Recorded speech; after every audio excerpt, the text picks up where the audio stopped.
wanted to kill somebody before I even saw her. My wife had left me alone again that night. We were fighting all the time anyway.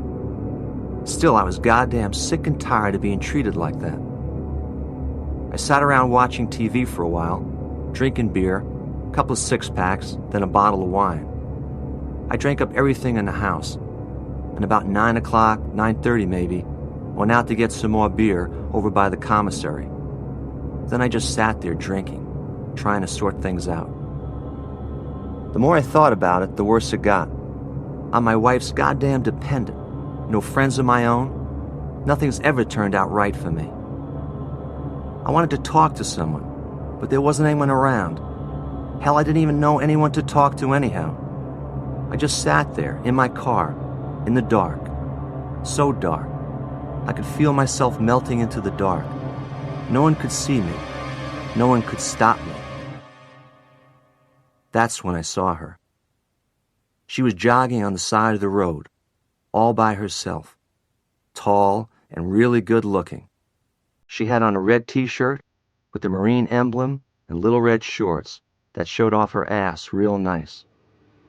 I watched her boobs bouncing up and down. Maybe I could run with her, maybe talk to her. No way, too fat, too drunk. So maybe I'd pull up in the car, offer her a ride back to her barracks or something. She'll have to talk to me then. But then I'm thinking, yeah, right, I know her type. No matter what I say, she's gonna blow me off. And I've been blown off enough already. Well, I'm not putting up with that bullshit. Not from her, not from nobody. Bitch is gonna have to deal with me whether she likes it or not.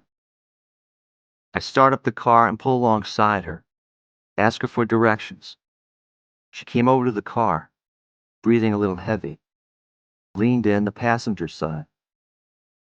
My only chance. I grabbed her, and she fought like a son of a bitch. She paid for that. I whacked her good, and she sort of passed out. I knew I had to get her off base. That was the first thing. I leaned her against me, like she was asleep. We got past the guard post. We were out on Navy Road when she started screaming again. I slapped her hard, and that shut her up. I took her in the park under the trees. Kind of romantic. I tore off her clothes and hit her some. She struggled, but not much fight left. I'm in control now, bitch. I remember biting and chewing and hitting, pressing down on her neck to shut her up. I was going to give it to this bitch like she never had it before. The next thing I know, I'm holding a tree branch. The end was sharp where I broke it off. I spread her legs. Lots of blood, lots of screaming. Bitch screamed so loud I was rock hard hearing her. I rubbed up against her, but she didn't move. I listened to her. So quiet. I listened to the night sounds coming back. I knew she was dead. And right then, for just that minute, I was more alive than anybody on the goddamn planet.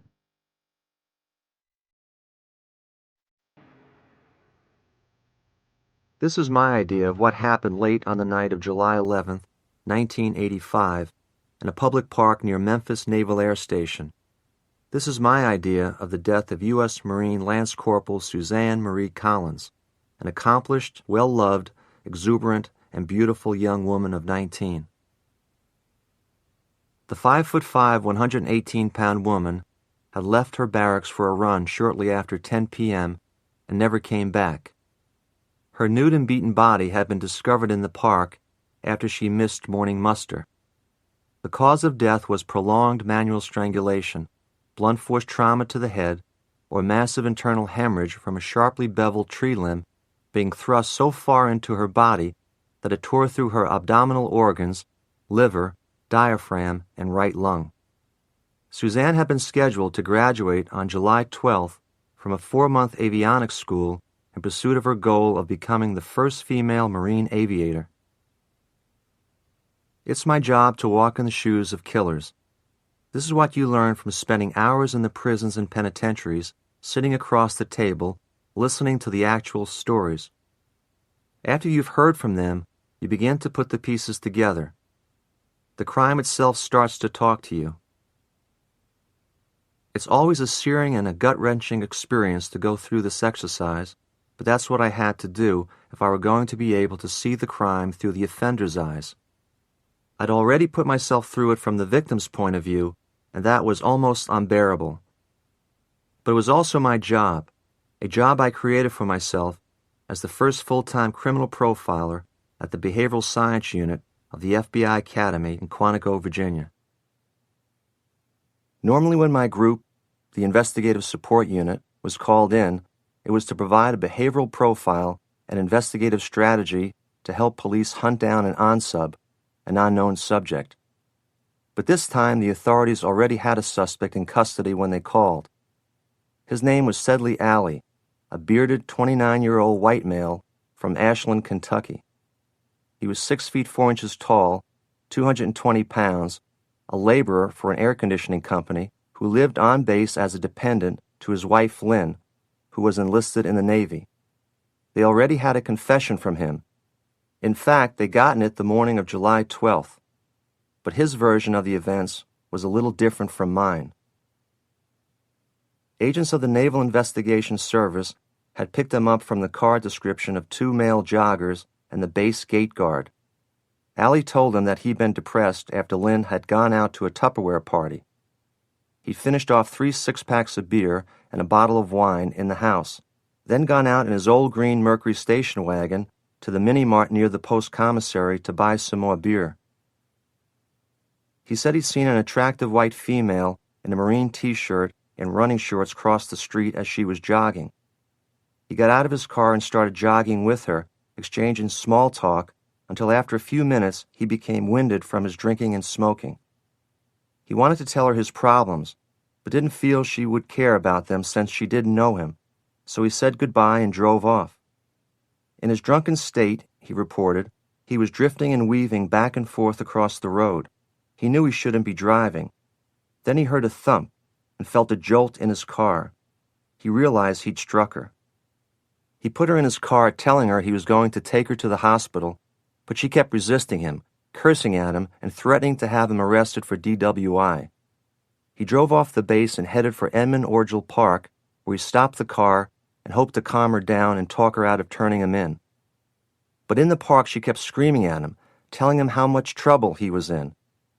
He yelled at her to shut up, and when she tried to open the door, he grabbed her by the shirt, opened his door, got out, and pulled her out with him. She was still yelling about how she was going to have him arrested when she tried to break away. So he jumped on top of her and straddled her on the ground just to keep her from running off. Allie said he just wanted to talk to her. She kept trying to get away. He described it as wiggling. At that point, he lost it for a second and hit her across the face, first once, then once or twice more, with his open hand. He was scared and knew he was in trouble if she turned him in. He says he got off her, trying to figure out what to do, and went back to the Mercury for the yellow-handled screwdriver he needed to hot-start the car. When he came back, he heard someone running in the dark. Panicked, he wheeled around and slung up his arm, which happened to be holding the screwdriver. He struck the girl, and the screwdriver must have hit her and penetrated the right side of her head because she collapsed onto the ground. At this point, he didn't know what to do. He decided he'd have to make the death look like something else, like she was attacked and raped. But of course, he hadn't had sex with her, but her injury and death had all been a horrible accident, so how was he going to make it look like a sexual attack? He took her clothes off, then dragged her away from the car over to a lake bank and placed her under a tree. He was grasping for straws, desperate to think of something, when he stretched his hand out and came in contact with a tree limb, and without even consciously thinking about it, he broke it off. Then he rolled her over onto her stomach, spread her legs, and pushed the stick into her, just once, enough to make it look like she'd been attacked by a sex maniac. He ran back to his car, left the scene, and left the park at the opposite end from where he'd driven in. That's the story Sedley Alley told investigators the day Suzanne's body was found. Henry Hank Williams, Assistant District Attorney for Shelby County, Tennessee, was trying to sort the whole thing out. Williams was one of the best in the business, an imposing-looking former FBI agent in his mid-40s with strong chisel features, kindly, sensitive eyes, and prematurely white hair. He'd never seen such a gruesome case. Williams says, "As soon as I looked at the file, I thought this was definitely a death penalty case. I wasn't going to plea bargain this one." The problem he had was coming up with a motive for such a savage murder, a motive a jury could understand. After all, who in his right mind would do such a horrible thing? That was the angle the defense was playing. Besides Allie's version of the accidental death, they were raising the specter of insanity. Psychiatrists examining the subject for the defense had diagnosed Allie with multiple personality disorder. He hadn't mentioned this to the law enforcement agents who interviewed him the first day, but apparently he had been split into 3 personalities on the night Suzanne Collins died.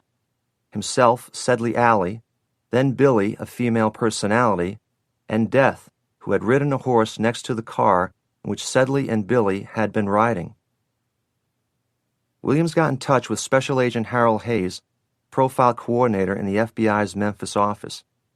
He described to Williams the concept of lust murder and referred him to an article my colleague Roy Hazelwood and I had written 5 years earlier for the FBI Law Enforcement Bulletin, entitled The Lust Murderer.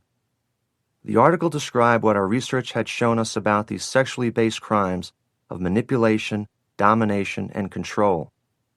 The killing of Suzanne Collins seemed to be a classic lust murder, a premeditated act willfully committed by a legally sane individual with a character disorder. Legally sane because while he knew the difference between right and wrong, he wasn't going to let that moral distinction get in his way. Williams asked me to advise him on prosecution strategy. We had to figure out how to convince a jury that my version of events made more sense than the defendant's. The first thing I had to do was explain to the prosecution team some of what my people and I had learned during our years of fighting crime from a behavioral perspective. I had to take them along on my own journey into darkness. In early December 1983, at 38 years of age, my job almost killed me. I was in Seattle working on the Green River murder case when I collapsed in my hotel room. The 2 agents I brought with me from Quantico had to break down the door to get to me. For 5 days, I hovered between life and death in the intensive care unit of Swedish Hospital. I had viral encephalitis, brought on by the acute stress of handling more than 150 cases at a time. Every single one of those cases depended on me for answers. I wasn't expected to live, but I did. I can't say enough about the support I got from the first-rate medical staff, the love of my family, and the support of my fellow agents. When I got home almost a month later, I was in a wheelchair, and I couldn't go back to work for almost 6 months. I still have some neurological damage from the disease. Unfortunately, what happened to me isn't unique in this business. Most of the agents who worked with me as profilers and criminal investigative analysts had suffered some severe work-related stress or illness, which kept them off the job for some period of time. You name it, they've had it. Neurological disease like mine, chest pain and cardiac scares, ulcers, anxieties, and depression. While I was home recuperating, I did a lot of thinking about what it is about our job that causes this particular kind of stress. Part of the answer, I think, lies in what we offer. In an agency long famous for its just the facts ma'am orientation, we're probably the only group routinely asked for an opinion. Our advice can lead to life or death decisions, but we don't have the luxury of hard facts to back us up. We don't have the comfort of black and white. If a police officer is wrong, it means the case might not be solved, but things are no worse off than they were before. When we're called in, it's often a last resort, and if we're wrong, we can end up wasting investigators' time and resources. So we try to be very sure about what we say. But our stock in trade is human behavior, and human behavior, as the psychiatrists love telling us, is not an exact science. With all that said, the FBI's Investigative Support Unit has developed real expertise in criminal profiling.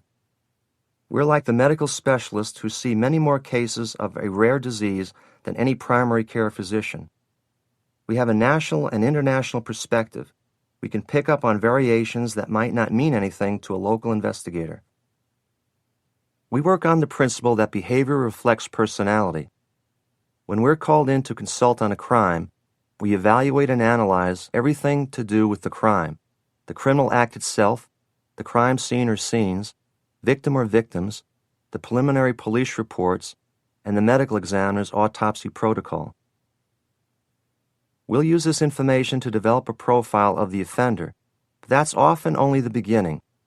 The next level is consulting with local investigators and suggesting proactive strategies to force the ONSUB's hand, to get him to make a move. To do what we do, it's very important to get into the mind of not only the killer or ONSUB, but into the mind of the victim at the time the crime occurred. That's the only way you're going to be able to understand the dynamics of the crime, what was going on between the victim and the offender. For example, you may learn that the victim was a very passive person, and if so, why did she receive so many blows to the face? Why was this victim tortured the way she was, even though we know from analyzing her that she would have given in, done anything her attackers said? Knowing how the victim would have reacted tells us something important about the offender. In this case, he must be into hurting his victims.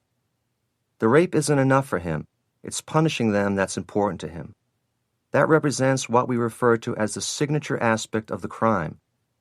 We can start to fill in much of the rest of his personality and predict his recognizable post-offense behavior from this one insight. It's important to know about each case and each victim, but it's also one of the most devastating emotional exercises you can imagine. What makes us think we understand why a killer acts the way he does? Why do we think we can predict his behavior, even though we don't know who he is? Because we were the first ones to get the word directly from the real experts, the offenders themselves. The work my colleagues and I did, and the work that's still being done in Quantico after me, is based initially on a study Special Agent Robert Ressler and I started in the late 1970s. We went into prisons and interviewed a cross-section of serial murderers and rapists and violent criminals. The initial study lasted several years. In a way, it's never ended. Professor Ann Burgess at the University of Pennsylvania collaborated with Ressler and me to compile the results, which were eventually published under the title Sexual Homicide, Patterns and Motives. To deal with these people effectively, to get what you need out of them, first you have to prepare extensively, study the entire file, and know everything you can about the case. And then you have to come down and deal with them on their own level. If you don't know exactly what they've done and how they've done it, how they got to their victims and the methods they used to hurt and kill them, then they're going to be able to bullshit you for their own self-serving purposes. Remember, most serial offenders are expert manipulators of other people. And if you're not willing to come down to their level and see things through their eyes, they're not going to open up and confide. And both of these factors add to the strain. When I interviewed Richard Speck, mass murderer of 8 student nurses, I got nowhere with him until I abandoned my official bureau detachment. I started yelling at him for taking 8 good pieces of ass away from the rest of us. At that point, he shook his head, smiled, and said, "You fucking guys are crazy. It must be a fine line separates you from me." Feeling the way I do about victims and their families, I hate having to assume this persona.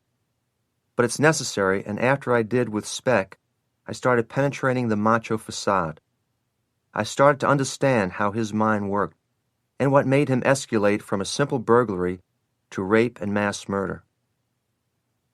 The prison interviews helped us understand the wide variety of motivation and behavior among serial killers and rapists. But we saw some striking common denominators as well. Most of them come from broken or dysfunctional homes. They're generally products of some type of abuse, whether it's physical abuse, sexual abuse, emotional abuse, or a combination. We tend to see at a very early age the formation of what we refer to as a homicidal triangle or homicidal triad. This includes enuresis or bedwetting at an inappropriate age, starting fires, and cruelty to small animals or other children. Very often we found at least 2 of these 3 traits were present, if not all 3. By the time we see his first serious crime, he's generally somewhere in his early to mid-20s. He has low self-esteem and blames the rest of the world for his situation.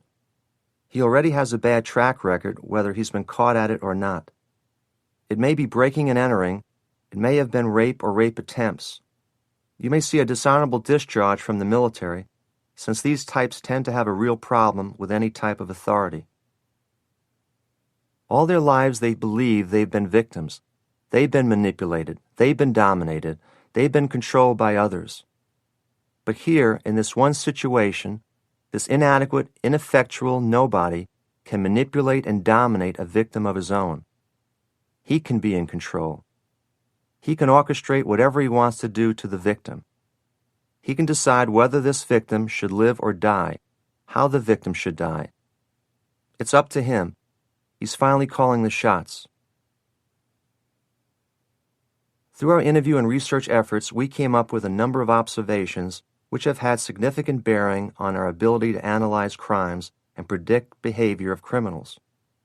Traditionally, investigators have given great weight to a perpetrator's modus operandi, or MO. This is the way the perpetrator goes about committing a crime, whether he uses a knife or gun, or the method he uses to abduct the victim. MO can change as an offender learns from experience. But often a crime will display unchanging aspects, which I started calling the criminal signature. Like a signature is a personal detail that is unique to the individual. The MO is what the offender does to carry out the crime. The signature is why he does it, the thing that fulfills him emotionally. I've found that signature is a much more reliable guide to the behavior of serial offenders than MO. Signature is static, while MO is dynamic. That is, it evolves as the offender progresses in his criminal career and learns from his own experience. If he can come up with a better means of abducting a victim or transporting or disposing of a body, he'll do it. What he won't change is the emotional reason he's committing the crime in the first place. You've probably noticed that whenever I mention serial killers, I always refer to them as he. This isn't just a matter of form or syntactical convenience. For reasons we only partially understand, virtually all multiple killers are male. There's been a lot of research and speculation into it. Part of it is probably as simple as the fact that people with higher levels of testosterone, or men, tend to be more aggressive than people with lower levels, or women. On a psychological level, our research seems to show that while men from abusive backgrounds often come out of the experience hostile and abusive to others, women from similar backgrounds tend to direct the rage and abusiveness inward and punish themselves rather than others. While a man might kill, hurt, or rape others as a way of dealing with his rage, a woman is more likely to channel it into something that would hurt primarily herself, such as drug or alcohol abuse, prostitution, or suicide attempts. I can't think of a single case of a woman acting out a sexualized murder on her own. The one place we do occasionally see women involved in multiple murders is in a hospital or nursing home situation. A woman is unlikely to kill repeatedly with a gun or knife. It does happen with something clean like drugs. And of course we've all been horrified by the cases of mothers, such as the highly publicized Susan Smith case in South Carolina, killing their own children. But for the most part, the profile of a serial killer or repeat violent offender begins with male. When you're analyzing a crime, motive can be one of the hardest issues to deal with. It's also one of the most critical. Until you can figure out why this particular violent crime was committed, you're going to have a hard time coming to any meaningful conclusions about the personality and behavior of the unsub. Let's say you're investigating a breaking and entering in which the resident of the apartment was raped and killed. What was the primary motive, the main reason why the unsub committed the crime? Was it burglary, sexual assault, or murder? Figuring that out helps us figure out what kind of person the killer is. Sometimes we have to look beyond the obvious to determine motive. Delineating signature as a separate and distinct element from modus operandi can shed light on the critical question of motive.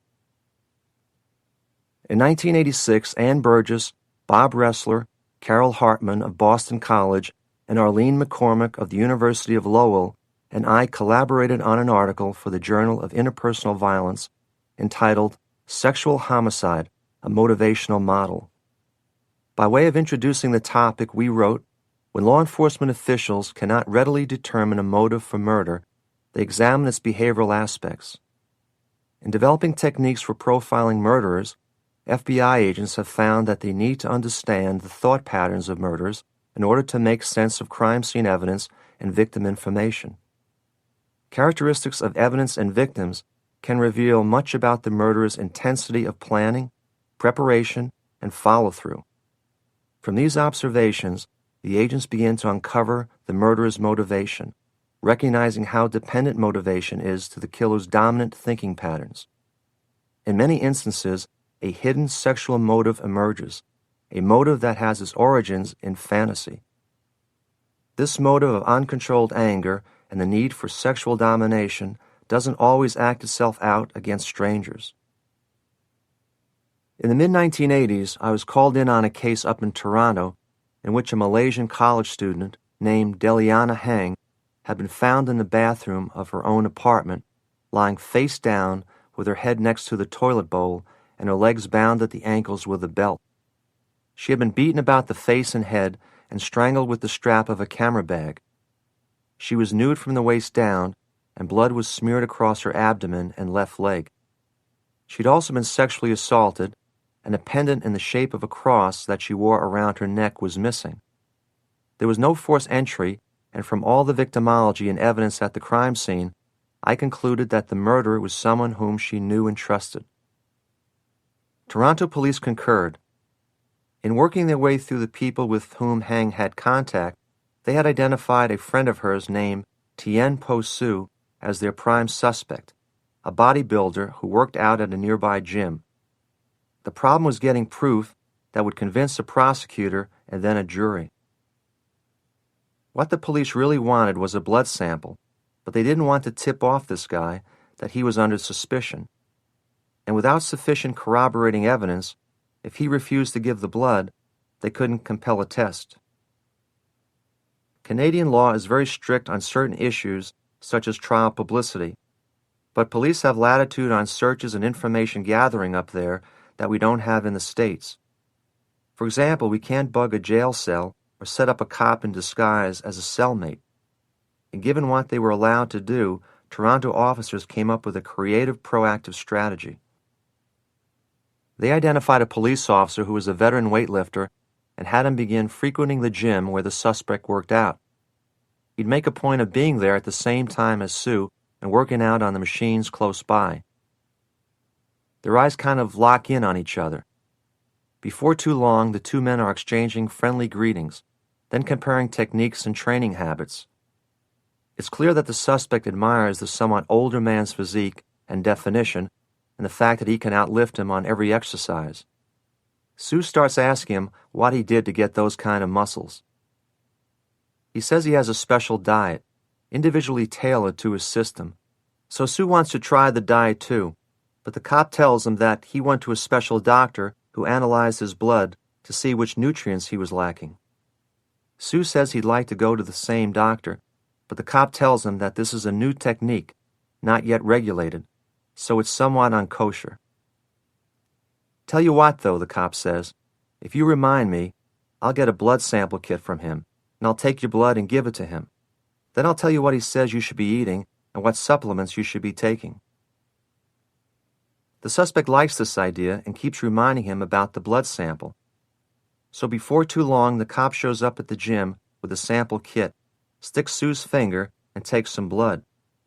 It matches up with blood found at the crime scene. They now can get a search warrant. They find other incriminating evidence and charge the man with murder. Among the things they find is a book published in the United States entitled The Rapist Files, which is supposed to be a collection of actual rapists talking about their crimes. In one of the cases, a subject describes bringing a victim in the bathroom where he beats and rapes her. Then he gets her in front of the bathroom mirror, puts a ligature around her neck, and tightens it to a point where she passes out. He loosens it until she revives, then repeats the procedure, making the cord a little bit tighter each time until the victim literally watches herself being killed. This was the fantasy the killer was harboring long before the act itself. Sue was married, and police learned that recently he had given his wife a cross-shaped pendant identical to the one missing from the neck of the murder victim. The Crown Attorney asked me to come to Toronto for the trial and consult on prosecutorial strategy. They thought that the defendant might testify, and that if he did, he would prove highly credible to a jury. After all, he knew this woman, and sexually sadistic rage and control was a tough motive to get across. When he did decide to testify, we knew there had to be some way of shaking him up. One of the critical pieces of evidence in the Crown's case were the victim's blood-stained panties. I suggested that the prosecutor take them over to the witness stand and force him to handle them. In several successful suspect interrogations, I found that if you can get the guy to focus on some object involved with the crime, something belonging to the victim, the murder weapon itself, almost anything that has meaning to the killer, you can throw him off. In the murder of 12-year-old Mary Frances Stoner in Adairsville, Georgia, in 1979, we got a confession out of prime suspect Darrell Jean Devier by placing the bloody rock, which had been the murder weapon, at a 45-degree angle to his line of vision. This led to a first-degree murder conviction and Devier's execution 16 years after the murder. The strategy worked here too. As soon as he was handed the panties, Sue became visibly upset. The longer he was forced to hold the evidence, the more shook up he became. From that point on, his veneer of sensitivity and innocence was shot, and the jury got a sense of what he was really like. During a break in the case, I happened to run into the defense attorney in the corridor. He commented to me that it was really a shame how his client was coming across on the stand. "What are you talking about?" I said. He said it was a shame the jury was seeing him in such an unfortunate light, almost as if he were lamenting the fact that his client had dressed inappropriately that morning and was therefore giving a bad impression of himself. "Are you kidding?" I responded. "This is a classic case. You've got an inadequate guy who goes in and rapes this girl in front of the mirror, showing all this fantasy and anger and hostility. And to keep the fantasy going, he takes the cross and gives it to his wife, so he can imagine doing to her what he did to the woman he killed. You're defending a classic killer," I said. Just as in the prison interviews, if you know your subject and his crimes well, you can often cut quickly to the truth. Had Sue not been caught, there is no doubt in my mind he would have become Canada's next serial killer. So how should we as a society handle these violent offenders once they've been caught? There are a lot of conflicting ideas and opinions out there, and I'll share mine.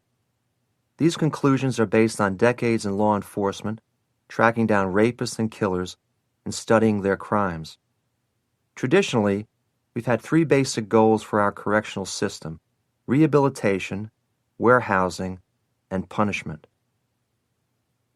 When rehabilitation works, there is no question that it is the best and most productive use of the correctional system. If we can take a bad guy and turn him into a good guy and then let him out, then that's one less bad guy to harm us. The fact of the matter is that in many, if not most cases, rehabilitation doesn't work and the offender is back at his old crimes again before too long. But I'm not going to say that it isn't worth the time or effort or money to try to get certain types of offenders onto the straight and narrow, because I think there is hope. Where I don't think there is much hope is when we deal with sexual predators, the people I've spent most of my career hunting and studying. These people do what they do not because they need to eat or to keep a family from starving, or even to support a drug habit. They do it because it feels good, because they want to, because it gives them satisfaction. You can certainly make the argument, and I will agree with you, that many of them are compensating for bad jobs, poor self-image, mistreatment by parents, or any number of things. But that doesn't mean we're going to be able to rehabilitate them. My colleague Greg McCreary uses the analogy of the cake. You've baked this chocolate cake, which smells great and looks terrific. But as soon as you bite into it, you realize something is very wrong. Then you remember, oh yeah, in addition to the eggs and flour and butter and cocoa, I mixed in some axle grease from my workshop in the garage. That's the only problem with the cake, the axle grease. If I can just figure out a way to get the axle grease out of the cake, it will be perfectly fine to eat. I'm afraid that at this point, none of us, not police officers or detectives, not FBI agents, not lawyers, judges, psychiatrists, or priests, none of us have any real idea how to change a person's nature once it's gotten beyond the formative stage. I tend to agree with former Special Agent Bill Tafoya, Ph.D., who was for a long time Quantico's resident futurist, responsible for predicting changes in criminal trends. Tafoya feels it's vital to recognize serious behavioral problems in kids early and intervene right away. This is the man who says Project Head Start is the single most effective crime-fighting weapon in the American arsenal.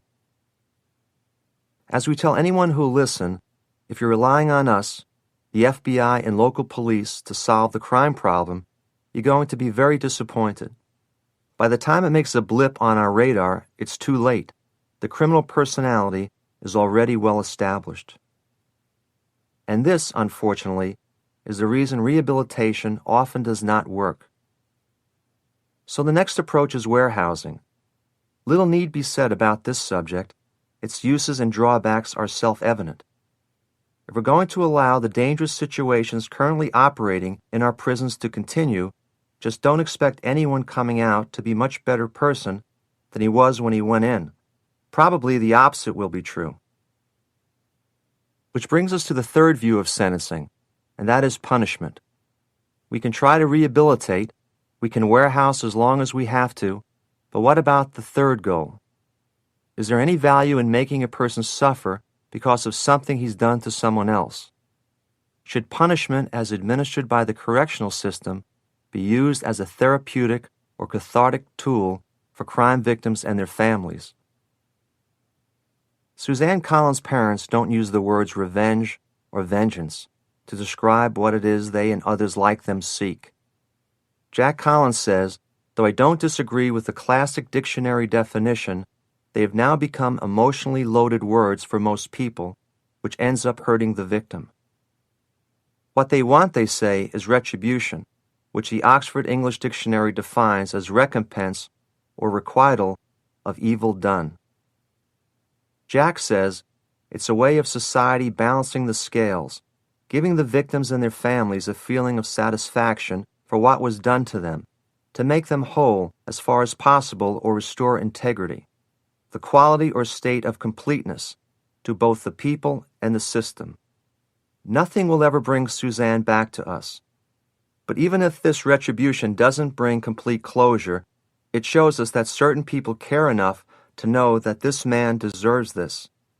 It lets us know that they did right by us as far as they could. It seems to me that for serious crimes, retribution through punishment is the only just and moral action that we, as a society, can take. This is not, however, a universal opinion. Some people argue that capital punishment is legalized murder, an immoral act on the part of society.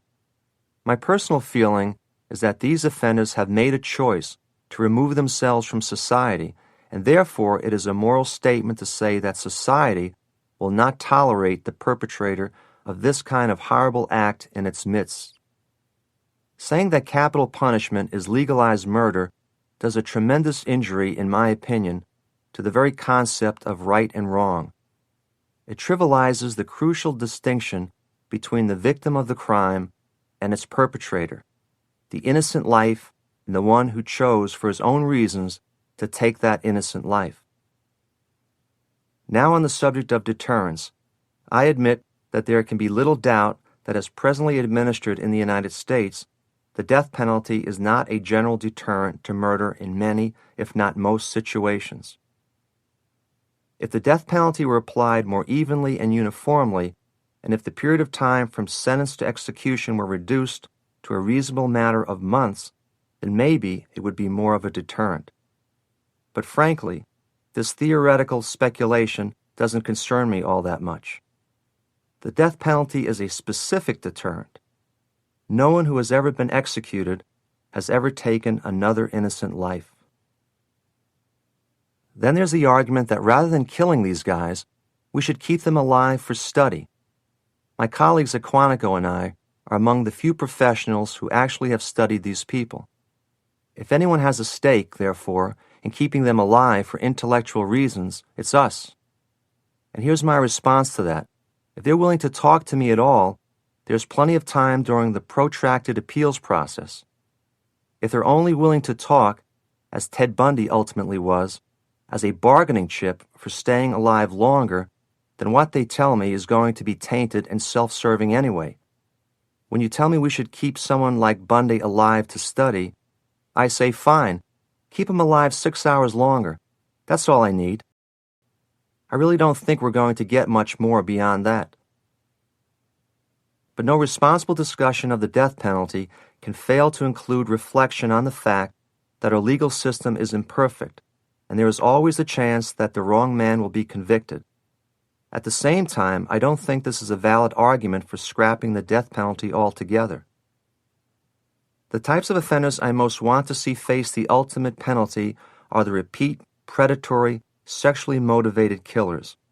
By the time we catch them, there is generally a mountain of solid, behaviorally consistent forensic evidence against them. If there isn't a sufficiently formidable mountain of evidence, then don't execute. But if there is, as there is against Ali and so many others, then do what needs to be done. So how do you prioritize all our concerns and all the things we might wish the criminal justice system to be? To me, it's innocent potential victims first, victims of violent crime and their families second, and the defendants and their families last. First and foremost, I'll do anything I can to see to it that someone does not become the victim of someone who has already committed a similar crime. Failing that, I want to bring victims and their families to the forefront of the system, to give them the due that is rightly theirs. And then I want to make sure that defendants get a fair trial and convicted felons receive appropriate sentences for their crimes. None of these need to be mutually exclusive. Does this mean I think we need a police state? Of course not. It means simply what it says, that we need to keep our priorities straight if we hope to be a just and civilized society. As Sedley Alley's prosecutor, Hank Williams, observes, the federal government spends billions of dollars to fight crime. Have to. But the only real answer is for the mamas and the daddies to raise their kids right. That's easier said than done, but it's the only factor that's going to make a real difference.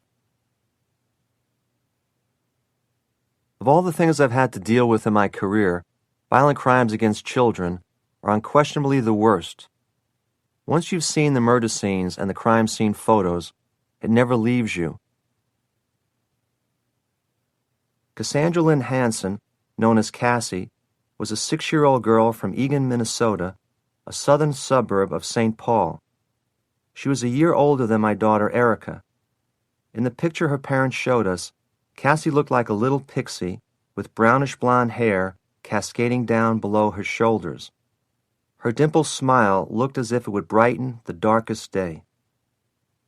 On the evening of November 10th, 1981, Cassie was attending a family night service with her mother and younger sister in the basement of a Lutheran church in St. Paul. She told her mother she had to go to the bathroom, then went down the hall and up the stairway to find the ladies' room. On the stairway, she was seen by a woman church member. She was not seen alive again. When she didn't return, her mother, Ellen, went to the ladies' room, turned on the lights, and looked around. It was empty. She went outside the church and called her daughter. Other people took up the search. When they still couldn't find Cassie, they called the police. The next morning, Cassie's body, in the baby blue dress she'd been wearing, was found in a trash dumpster behind an auto repair shop about 3 miles from the church. Her black patent leather shoes were found about 2 blocks away. The only other items not accounted for were the barrettes she had in her hair. The murder of this little girl was one of the most heartbreaking cases I've ever seen. It also demonstrated some of the best uses of proactive strategies and the involvement of dedicated and courageous citizens I've ever known. The medical examiner found no evidence that Cassie had been sexually assaulted, though small traces of semen and several pubic hairs were discovered on one thigh of her navy blue tights. The semen showed blood type O, a good piece of information since Cassie's blood type was B. The cause of death was ligature strangulation, probably with a 2.5-inch wide belt. Abrasions across her chest indicated that some kind of restraint had been used around her upper body. And there was one more detail the police kept secret as a control to disqualify false confessions. The 6-year-old had been scratched and beaten on the head and face. Cassie's parents were separated, and she lived with her mother. Police quickly determined that neither parent was a suspect. The St. Paul Police Department pursued the case rigorously, employed the services of the FBI's Minneapolis field office, and developed promising leads. But through the Christmas holidays and into the new year, they weren't able to make an arrest. Everybody wanted this one. Everybody wanted to find the killer of this little girl. Late in February 1982, FBI Special Agents Bill Hagmeyer and Brent Frost in Minneapolis asked me to profile the case. This was the first time I'd ever worked with Bill, and it turned out to be a fortuitous meeting. Within a year, he transferred to the Behavioral Science Unit in Quantico. When I was near death in Seattle, Bill organized a collection to bring my wife and father out to the hospital to be with me. He later became a key member of my investigative support unit. He now heads the serial killer and child abduction unit at Quantico. On March 3rd, after analyzing all the relevant case materials, I offered my profile in a lengthy conference call with Bill and Brent and the key St. Paul police people on the case. As was our custom at Quantico, the one thing I did not want from the investigators was any information on suspects they might have developed. I wanted to base my conclusions solely on what the evidence suggested to me. Given the nature of the crime itself, an abduction in church, I felt we were dealing with a white male unsub with a long history of obsession with children, maybe a lifelong pattern. This crime was almost certainly committed by someone of the same race as Cassie. There wasn't a casual, opportunistic, off-the-street grab, although the abduction itself was a crime of opportunity. This guy was hanging around places where he knew children would be present, where he could freely observe them and be near them, and where parents' guard would be down. I expected Cassandra Hansen's killer to have a previous history of sex offenses involving children, though they'd be far less serious than murder. He was able to get her out of church quickly and efficiently, which spoke to a certain level of sophistication and maturity. He may have even gotten a thrill out of the challenge of getting her out of there. I've interviewed a number of child molesters who said that they really got off on the challenge of spiriting a child out of a crowded shopping mall without anyone noticing or stopping them. While the circumstances showed some criminal maturity and sophistication, the choice of a child victim definitely showed an inability to deal with peers. This type of individual would not have been able to have his way with an adult, someone closer to his own age. He could only do it with a helpless child. I think Cassie represented his victim of choice, but he easily could have done the same to a little boy, if that were the available victim. In spite of this, he still could be married or be with a woman. It wouldn't be a mature or deep relationship, and I wouldn't be surprised if the woman were dependent or immature herself. I told the investigators I thought the church location had a major bearing on the personality of the unsub. He might not even realize why he was at that church. It might not even be his denomination. He may have thought he was there for religious reasons, to communicate with God. He might consider himself highly moral. Whatever he does is because God has told him to do it. We could possibly be dealing with a paranoid schizophrenic. At least I would expect him to have had hallucinations or delusions. And these religious delusions could be tied up with his fantasies about children. When you finally identify this guy, I said, expect to find elaborate diaries and scrapbooks, possibly even some poetry, related to his obsession with children and possibly even this particular child. You'll also find one or more Bibles with lots of passages underlined, meticulous notes in the margins, or both. He will be something of a loner, with a poor self-image, probably overweight. He could be big and strong. After all, he'd had to get this presumably struggling child out of the church. But he wouldn't be a good-looking guy. If he were in his 20s or more likely 30s, he might have some kind of physical disfigurement or speech impediment that made him self-conscious. If he were in his 40s or 50s, I'd expect him to be fat, with a prominent gut and probably losing his hair. He won't have a large number of friends or any close friends, and so his diaries and scrapbooks will serve as one of his primary means of communication.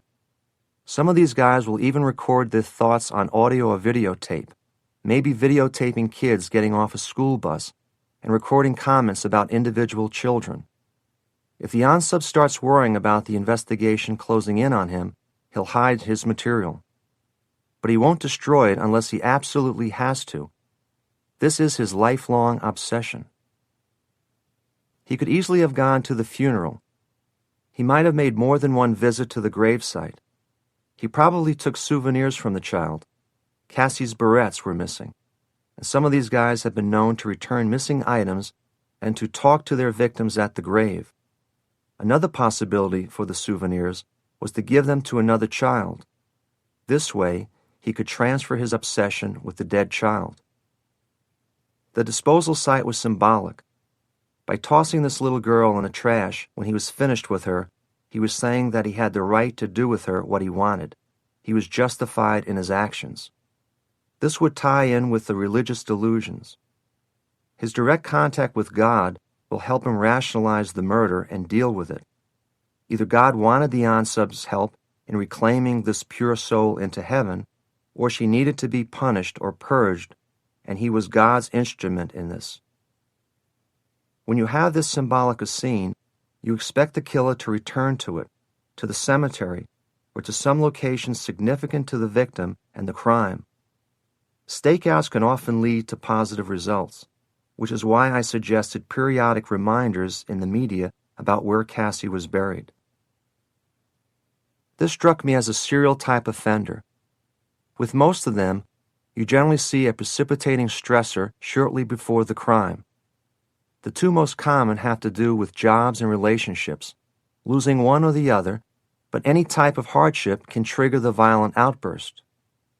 The only important qualification is that the stressor represents something the unsub can't cope with, something that makes him feel he's been unfairly dealt with or that the world is out to get him. I suggested to Deputy Chief Labath that he go on television and promise that if it took him his whole career, he would make sure that this case was solved and the killer was brought to justice. That would keep up the emotional pressure, because this unsub would be feeling the pressure. Higher alcohol intake could be one side of this, but I felt drinking wouldn't help enough. The unsub might confide to someone, and if he did, that person could easily be in danger as the heat rose.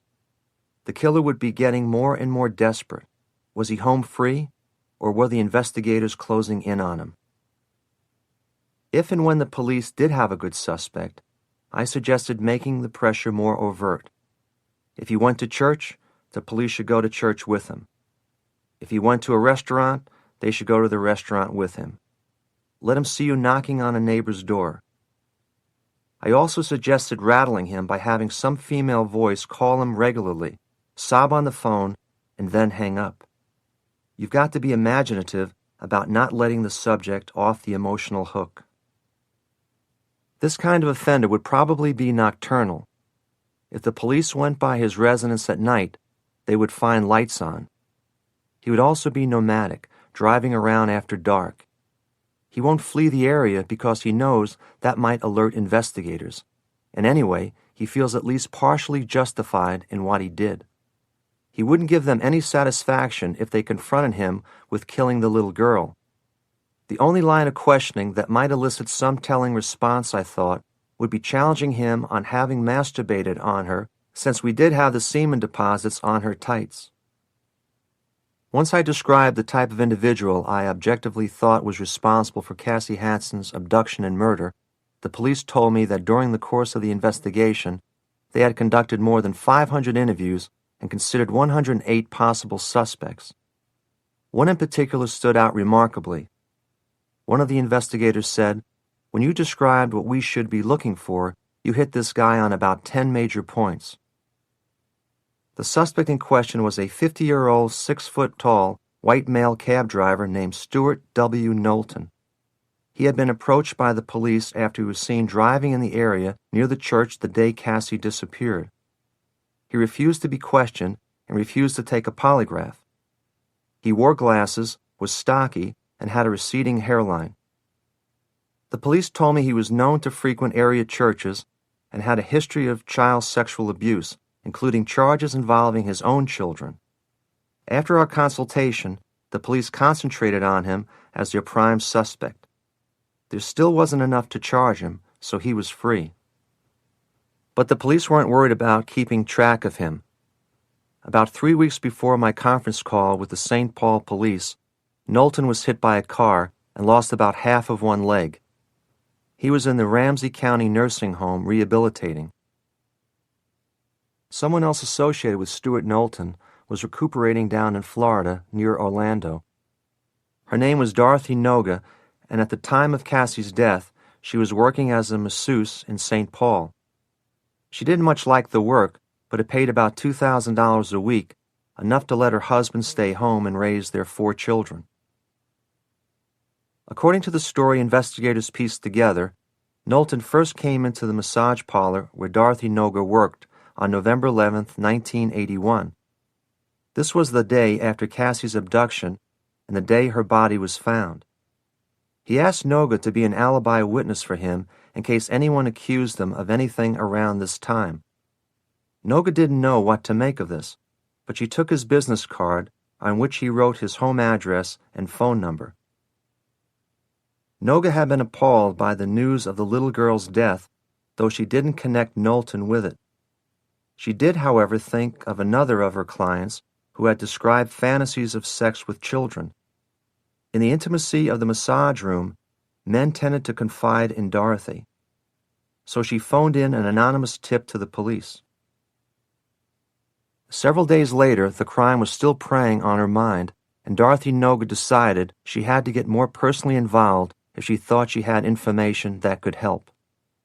This time when she called, she left her name and agreed to be interviewed by detectives. During the interview, a photograph of Knowlton happened to slip out of the detective's folder onto the floor. Noga recognized him as the man who had come in for a massage the day after the murder. Was he a suspect, she wanted to know? The detectives confirmed that he was, but that he was refusing to talk to them. Noga figured he might talk to her and offered to call him. The police turned her down, not wanting to be accused of obtaining information illegally. Knowlton had already contacted a lawyer, and the lawyer had told him not to talk. But once the police left, Noga decided that they couldn't tell her what to do. She called the number on his card. Noga was confident she could get this man to talk to her. She was a good listener, and she could almost always get men to talk to her. And that's exactly what she did. Before long, she was having almost daily phone conversations with Knowlton, some lasting several hours. He seemed to be lonely and in despair and preoccupied with the killing of the little Hanson girl. Noga felt sure she was on the right track. At the same time, the exercise was draining and depressing. Then in one conversation, she said, he admitted killing Cassie. That inspired her to continue and also made her start taping the conversations. She informed the St. Paul police and gave them the tapes. But once the taping began, Knowlton never again mentioned any personal role in Cassie's death, though he still continued to talk about the case. On December 13th, a little over a month after the murder, the conversation stopped for good. It was her husband's 34th birthday, and Noga was working at the Comfort Center sauna. At first, the only thing she remembered from that day was waking up in a hospital room and seeing her agonized mother at the foot of her bed. Noga had been stabbed repeatedly and her throat slashed. Her attacker had left her on the floor, bleeding and near death. Doctors said her survival was a miracle. She was put under 24-hour guard at the hospital. The police immediately suspected Knowlton, and when they told me what had happened, I agreed. He would have confided in Dorothy to try to relieve his own stress, but as his stress mounted, he would have realized how vulnerable he made himself. The only way out would have been to eliminate the threat. There were no witnesses to the crime, no useful forensic evidence, and Noga could remember nothing. After she got out of the hospital, she and her family moved to Florida. But Dorothy Noga wasn't the only woman Knowlton talked to. Janice Rettman was the director of the St. Paul Housing Information Office. It was a high-ranking job with a tremendous amount of responsibility, and Rettman was known as an administrator who could get things done. She first met Knowlton on March 16, 1981, 8 months before Cassie Hansen's abduction and murder. He came to her agency saying that he was about to be evicted from the Roosevelt Homes public housing project. His wife was leaving him, taking their 2 children with her, and the welfare payments and food stamps they'd been using to make ends meet had been cut off. He just started driving a cab, and he'd been to several churches and social service agencies, but no one seemed able to help. Rettman discovered that the reason for the eviction was 2 complaints filed against Knowlton. The first had been early the previous fall, when Knowlton invited 2 14-year-old girls into his apartment to play cards. Once he had them there, Knowlton reportedly described to them how babies were born and started talking about sex, birth control, and menstruation. He promised to show them his penis. When the girls' parents reported the incident to the police, and they in turn informed the public housing office, Knowlton was warned that if there were any more such incidents, he and his family would be evicted. Then in February 1981, Knowlton asked a 9-year-old girl to take her pants off for him. The girl was so frightened and traumatized that she developed recurring nightmares. In speaking to Rettman, Knowlton didn't hesitate to talk about his sexual involvement with children. Rettman instinctively decided not to give him her real name and introduced herself as Janice Reaver. She said she was obligated to report any suspected instances of child abuse to the proper authorities and told him, "I think you need help." The Child Protection Authorities told her there had been other reports about Knowlton, but that they had never been able to get enough evidence for prosecution. When Rettman heard on the news that Cassandra Hansen's body had been found, she immediately thought of the man she dealt with in March. Knowlton had told her he'd been going to different churches, and the efficiency apartment he'd been renting was only 10 blocks from Cassie's church. A few days later, Rettman called Stuart Knowlton to follow up on his housing situation. He was upset and unwilling to talk. A couple of days after that, he called her back. He told her the police had searched his apartment just before she'd call, and he'd been so upset he couldn't talk. He told her he was going through hell. He was very lonely, and he needed someone to talk to him and visit him. Knowing that the police were trying to put together information on Knowlton, but that they were having a hard time doing it, Rettman, like Noga, decided to get involved. She later told an interviewer, "No child should be hurt. Every adult is responsible for the children's welfare. If I could assist the police in bringing that person to justice, or assist in making sure that person never touches a child again, then it was right. It was important. We are responsible for our children, whether it's yours or somebody else's. I firmly believe that if Janice Rettman's attitude was more widely held and acted upon, we'd all be living in a lot safer, more humane society. Just as he had with Dorothy Noga, Knowlton poured out his soul in phone conversations with Janice Rettman. He talked about the child molestation charges that had led to his eviction. He talked about his marital problems and his inability to hold a steady job, and he told her about his religious conversion the previous year while listening to Johnny Cash. Rettman took notes during each conversation, then typed them up and delivered them to the police. Much of the information the police had on Knowlton, much of the way they knew he conformed so closely to my profile, came from Rettman's dossier. The near-fatal attack on Dorothy Noga upped the ante considerably. Rettman was scared, but she kept at it. Now she made copies of her notes for safekeeping if anything similar happened to her. What made Rettman take the physical and emotional risks to become involved? She felt it was the right thing to do, just as Dorothy Noga had. I spent my career studying the complex motivations of criminals, but basically, all the prior influences on an individual resolve down to one key element, the choice to commit the crime. Likewise, doing the right thing resolves down to a simple factor, the choice to get involved. We're all responsible for our actions. Knowlton never admitted the Hanson murder to Rettman, but he seemed obsessed with it in ways that chilled her to the core. He said he had had a vision about the case and that he had a sixth sense that the murder of Cassie Hanson and the attack on Dorothy Noga were related. He talked about all sorts of details, including the way the body was disposed of. And then he made his crucial slip-up. He mentioned that Cassie Hanson had been beaten before she died, the fact police had kept confidential as a control. Shortly after this revelation, Knowlton suffered his automobile accident. Rettman visited him in the hospital and later at the Ramsey County nursing home. For some of these visits, she brought a tape recorder hidden in her handbag. For later ones, she was wired with a police body mic. Going impressively proactive, she often wore a pair of black patent leather shoes because they were similar to the ones Cassie was wearing when she was taken. I wish I thought of this, but it was purely Rettman's idea. Though Knowlton claimed to have nothing to do with the murder and murder attempt, he told Rettman he might have a perfect double somewhere in the city.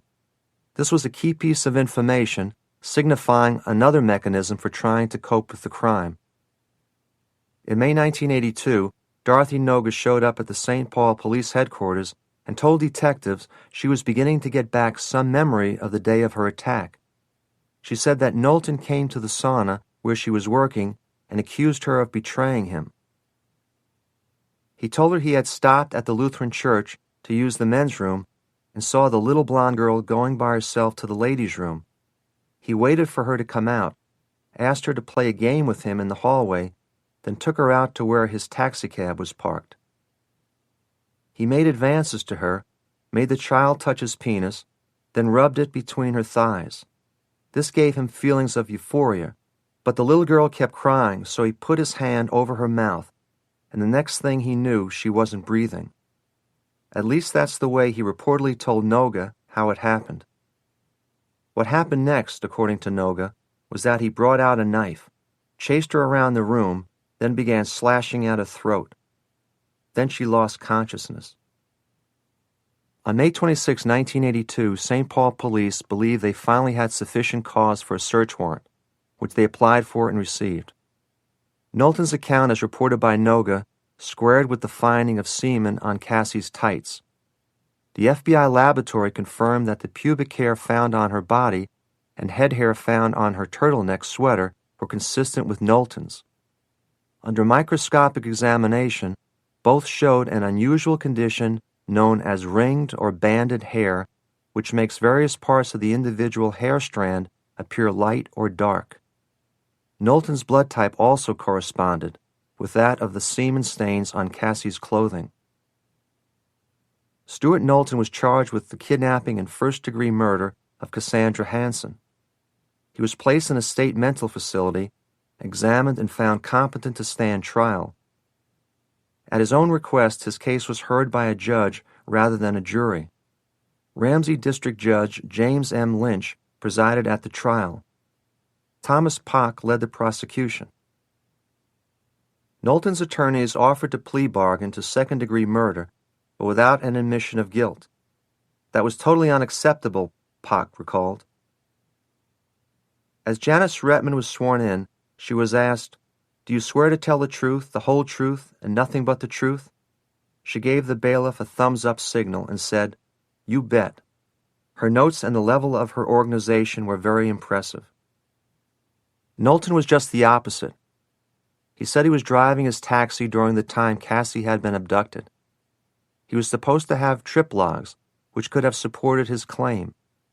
But he said his logs were in a briefcase that he believed had been stolen by a customer, and he couldn't remember where he'd been that night. Knowlton's taxi dispatcher testified that he tried to radio the driver several times that evening, but couldn't raise him.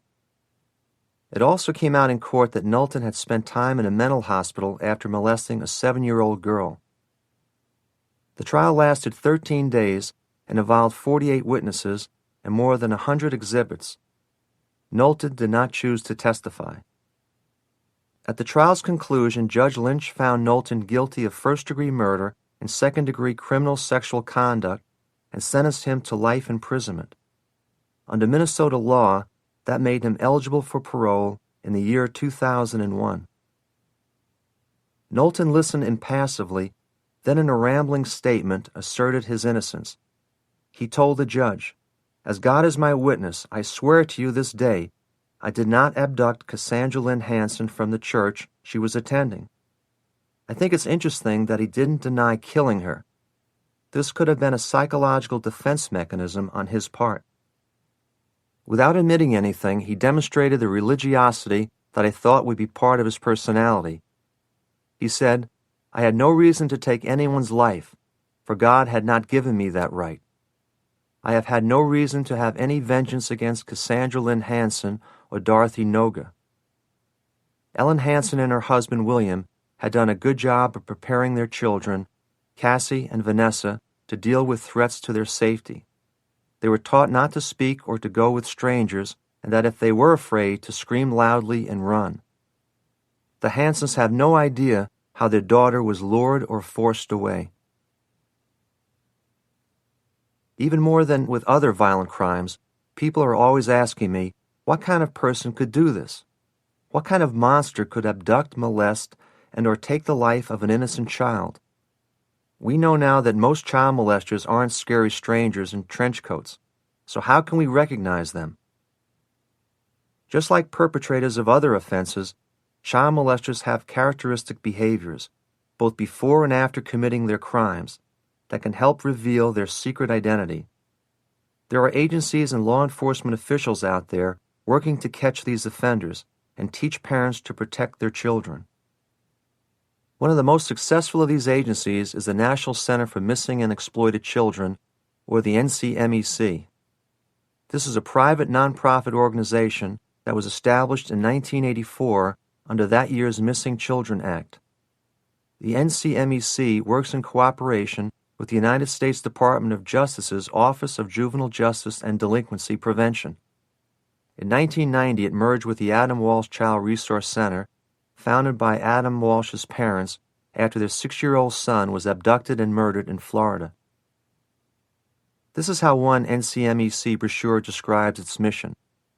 The center spearheads national efforts to locate and recover missing children and raises public awareness about ways to prevent child abduction, molestation, and sexual exploitation.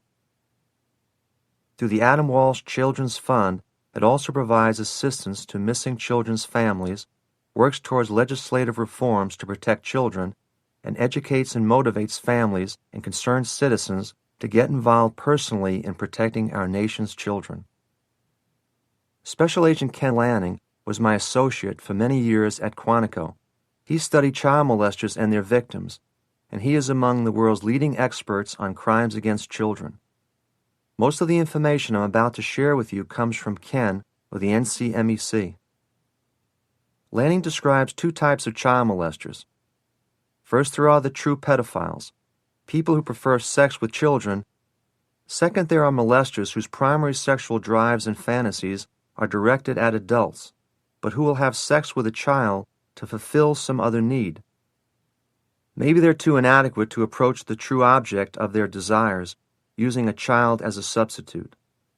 Lanning classifies these two types as preferential child molesters, true pedophiles who molest, and situational child molesters. The child is more a victim of opportunity than a preferential victim. It is possible for a pedophile to go through his whole life without molesting a child. He may even have a sexual relationship with an adult and satisfy his urges in other ways, by fantasizing about children, or masturbating with dolls, or maybe by picking an adult sexual partner who is childlike in some way. There's nothing criminal in these activities.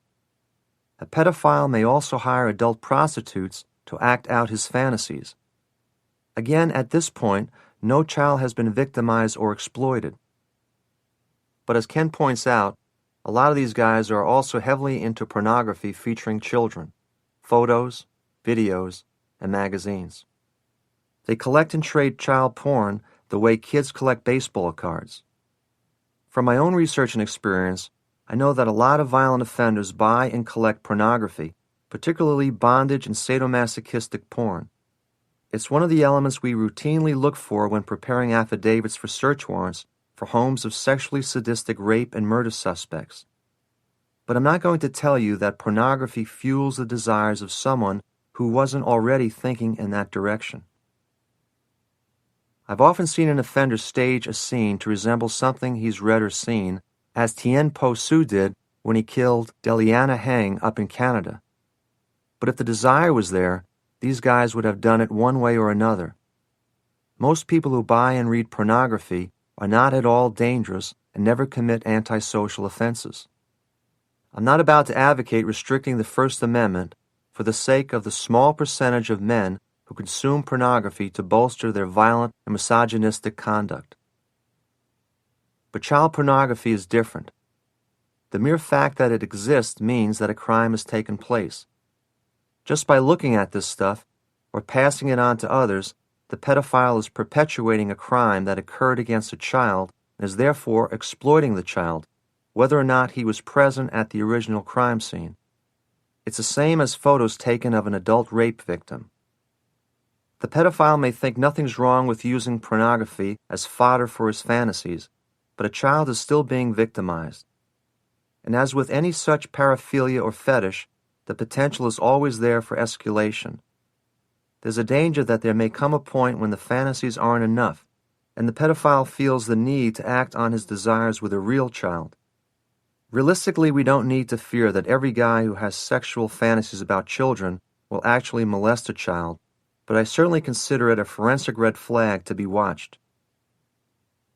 I also agree with Ken Lanning that just as not all pedophiles are molesters, not all molesters are pedophiles. A variety of motivations may drive the so-called situational molester. Some may be acting out aggressions they are only able to express against the most vulnerable of victims. These subjects would also be likely to target the elderly or prostitutes, other relatively easy targets. And there's a risk their behavior will escalate. What starts out as an impulsive, isolated event against a child might turn out to be just a trial run if he succeeds without getting caught. His crimes may grow more violent. He might grow bolder as his criminal career progresses, attacking more victims and taking more time to act out his fantasies more completely. Ken Lanning believes there are probably a lot more situational than preferential child molesters. Even so, a pedophile who molests will likely molest far more children over the course of his lifetime because that is where his primary sexual urges lie. It's possible that a situational offender may molest just one child, one time, or it may become a long-term behavior for him. Preferential or pedophile child molesters are not driven by situational stress or emotional insecurity. They simply prefer sex with children. As Ken Lanning points out, They have predictable behavior patterns he calls a sexual ritual that they exhibit time and time again. This ritual is a signature, something they have to do as part of their sexual activity. Preferential molesters also tend to be of higher socioeconomic background than situational molesters. They're very specific and individual in their choice of victim, with both gender and age preferences. However, more prefer boy victims to girls, and the younger the preferred victim, the less preferential the sex of the child becomes. Those who look for toddlers tend to be less discriminating as to gender. Ken Lanning outlines 3 types of preferential molesters based on the different but predictable behavior patterns they exhibit: seduction, introverted, and sadistic.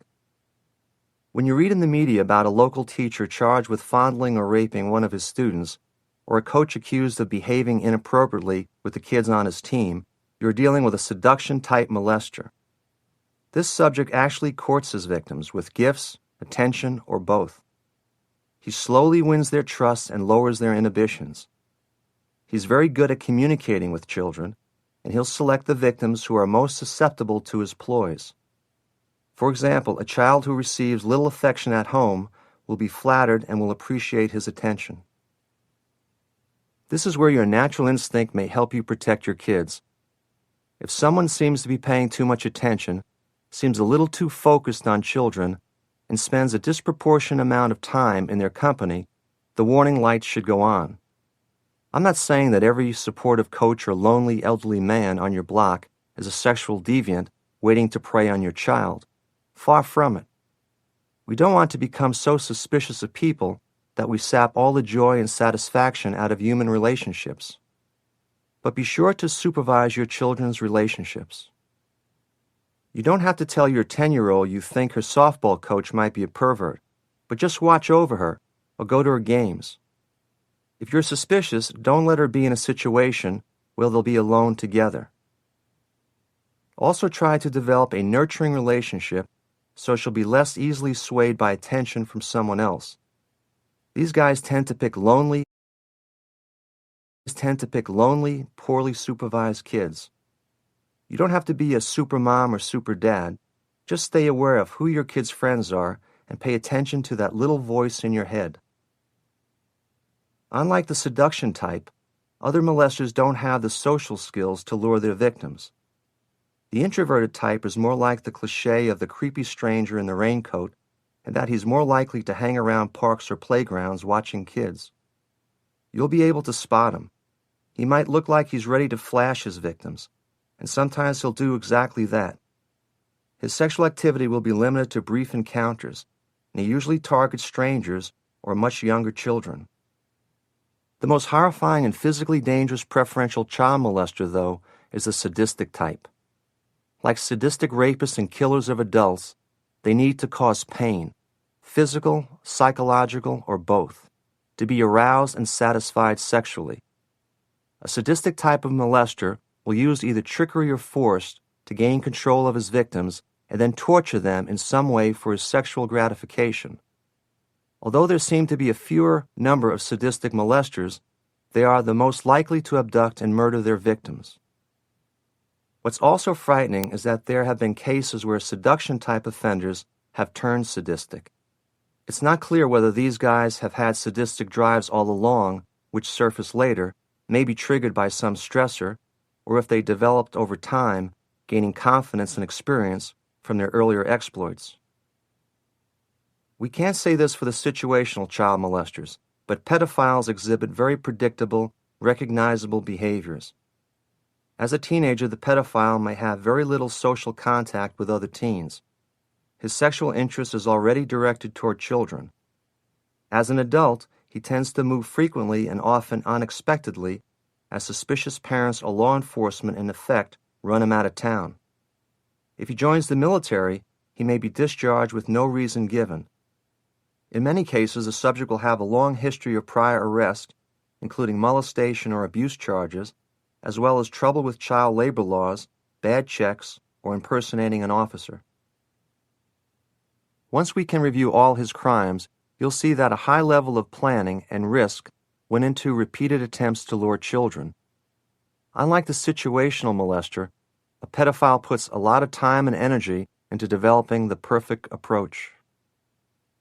The subject may be in a relationship with a woman, but it'll be at one extreme or another. The woman will either be weak and childlike or dominating and much stronger than he is. Although many pedophiles successfully blend into society, at least for a while, some aspects of their lifestyle do tend to set off warning buzzers. An adult who hangs around in arcades, malls, and parks, who seems to have no friends his own age, looks out of place. A pedophile knows his sexual tendencies must remain secret, so it's hard for him to connect with other adults in any meaningful social way. Often adult friends are also pedophiles since they offer validation and reassurance. This type of subject generally uses idealized language when they're talking about children. He might refer to kids as innocent, pure, and clean, for example. He may also talk or write about children as objects, projects, or possessions. Ken Lanning quotes letters from child molesters saying, "This kid has low mileage," or "I've been working on this project for 6 months." Preferential molesters will also be very specific in their choice of young friends, though appearance will be more important than reality. If a man has a preference for 10-year-old girls, a 14-year-old girl who looks and acts 10 is preferable to a 10-year-old who looks 14. Keep in mind that any one of these elements does not make your neighbor a child molester.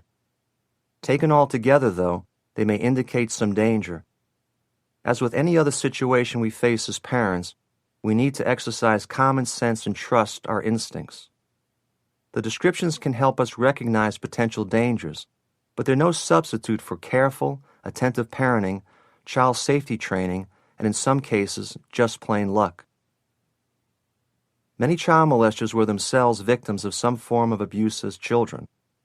While this doesn't excuse their behavior, it illustrates the cycle of victimization we see over and over again. This is how Peter Banks of the NCMEC puts it. Walk into a police department and look at the names of children in the abuse exploitation files. Then look in the files of juvenile delinquents. Finally, look in the files on prostitution and violent crimes. You'll find many of the same names in all 3 files. Not every abused child ends up as an offender, but virtually everyone who does get there started out as an abused child. They may be future victimizers of adults or children or both. Or they might become what we call professional victims, women who keep getting involved with abusive men or turn to prostitution at a young age, for example. As a society, we have to be prepared to reap what we sow. If we see something that's not quite right about a child's living arrangements and we don't try to deal with it today, we're running the risk that we'll have to deal with it down the road. Now for the good news. You have the means to defeat these predators, or at least equalize the odds. Remember, the probability is that your child will never be abducted. There's always a chance it'll happen, but you can make that chance smaller. Your relationship with your children and some relatively simple safety skills you can teach them are your best means of protecting your children. Peter Banks and others at the NCMEC stress that the single biggest gift you can give your children is self-esteem. Kids who don't get enough emotional support at home are much more likely to be targeted by preferential molesters in the first place. They can spot the needy and the vulnerable. All families go through periods where members are alienated from each other. Children and adults each go through emotionally difficult times. Even when you're having a rough period, you want to make sure that somewhere inside them, your kids know you love them, no matter what. They need to hear you say, "I love you," and "you're special." We give them plenty of negative reinforcement when they do something wrong. We need to make sure we keep that in balance with the positive. Your kids have to feel they can come to you if something happens that makes them uncomfortable. This can be hard, especially if a child gets in a bad situation because he's disobeyed one of your rules. It's tough, for example, for a 13-year-old boy who's not supposed to watch R-rated movies to admit that he went over to an older friend's house to watch videos and something happened that didn't feel right. Communication with kids is so important. If they have questions, and they will, you want them to come to you. If your kid gets the impression from you that sex, for instance, is a completely taboo subject, he's not going to be any less curious about it. He's just going to get the information from someone else. Child molesters exploit this and turn it into an opportunity. By sharing information, they earn a child's trust and lower his inhibitions and resistance. This doesn't mean that if your child senses you're uncomfortable discussing details of human reproductive science or sexuality that he or she is going to end up being molested by the first pervert who comes along. It just means you have to be aware that as children grow older, the focal points for their curiosity evolve and change. When they're ready for information, ready to ask questions, you have to be there for them. And you should always stress how much you care about them. If something bad ever happened, it would be critical for your child to be comfortable coming to you. Remember how hard it is for them to tell someone about being molested in the first place, and then think about the reaction they're likely to get if they press charges. For every child victim willing to report a sex offender, there are any number of people who will discount their version of events. Abusers know this. One of their most effective threats is to tell a child no one will believe them. Today, people are afraid that if they approach a child they don't know, they may be mistaken for an abductor or molester. Even if you're hesitant, how hard is it just to keep an eye on a child from a distance while you report the kid's situation to a store clerk or security guard? When you think about what could be at stake for the youngster, do you really have an excuse not to be a benevolent stranger? And wouldn't you want someone to look out for your child? The NCMEC has developed guidelines for parents to follow as they try to keep their children out of potentially dangerous and/or exploitive situations, as well as age-specific safety strategies for children. They emphasize that these strategies are designed to help kids react in different situations and make the right decisions to stay safe, not to be afraid or antisocial. With the cooperation of the NCMEC, we've printed some of these guidelines on a detachable flap on this audiobook package. If you want more information, or if you'd like to know how you can help the NCMEC with its mission, look for the center's address on this package. The children in your life should know how important it is to you that they be safe and happy. As simplistic as it may sound, the words, "I love you" and "I'm proud of you" can help insulate your children from a host of evils, from child molesters to peers who might offer them drugs or alcohol.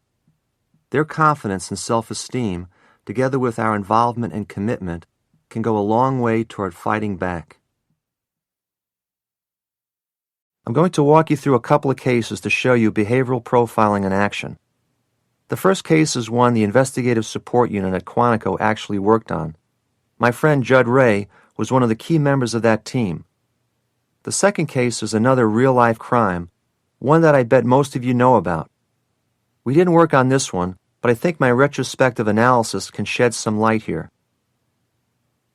It happened in Anchorage, Alaska in March of 1987. Sometime between the late night of Friday the 13th and the mid-morning of Saturday, March 14th, 30-year-old Nancy Newman and her two daughters, 8-year-old Melissa and 3-year-old Angie, were sexually assaulted and murdered in their own apartment. Nancy's sister and brother-in-law Cheryl and Paul Chapman discovered the horror after Nancy failed to show up for work. In any case, that could potentially be seen as a domestic homicide. The spouse is always considered among the earliest suspects. But John Newman, a heavy equipment operator on Alaska's oil pipeline, had been injured on the job 3 months before. Since January 3rd, he'd been down in San Francisco for treatment and rehabilitation.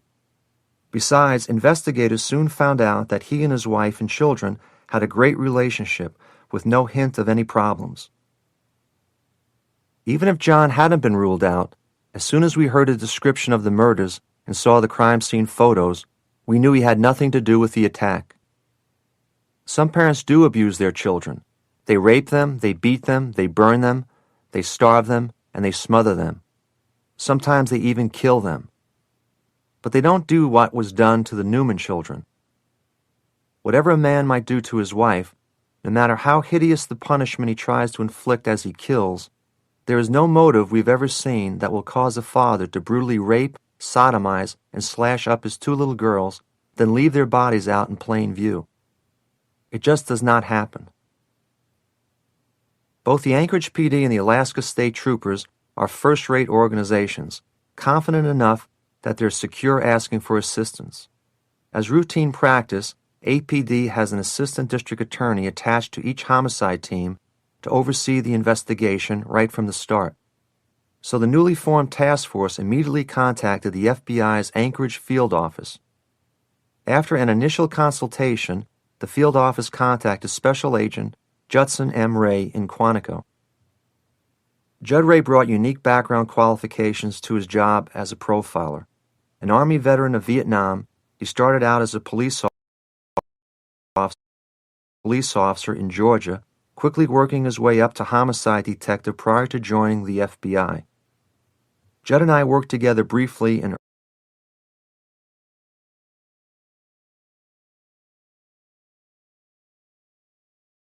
early 1981 when he was a special agent in the Atlanta field office, and I came down from Quantico on the Atlanta child murders.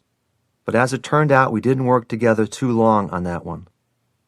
On February 21, 1981, two shooters hired by Judd's wife very nearly killed him. He spent 3 weeks in the hospital under 24-hour armed guard, recovering from his physical wounds. The emotional recovery took a lot longer. There are a few differences between us, such as the fact that I'm tall, blue-eyed, and white, and Judd is short, wiry, and black. But Judd got to be the closest I ever had to a brother. He was serving as an FBI profile coordinator in New York when some slots opened up in my unit. I immediately grabbed him. When he started on the Newman case, Judd asked for the crime scene photos and whatever other case materials had been developed thus far. Certain pictures were faxed immediately, and a full set arrived at Quantico the next morning. Based on the profiling input the FBI field office had already provided, the police thought they had a good suspect. At this stage, of course, Judd didn't want to hear anything about potential suspects. He wanted what he calls the freedom of neutrality. The first question Judd asked himself was, which victim suffered the most damage at the hands of the perpetrator? All three had suffered horribly. Nancy Newman and both of the girls had been found nude except for nightgowns pulled up high on their chest. All three had been assaulted both vaginally and anally before being stabbed repeatedly.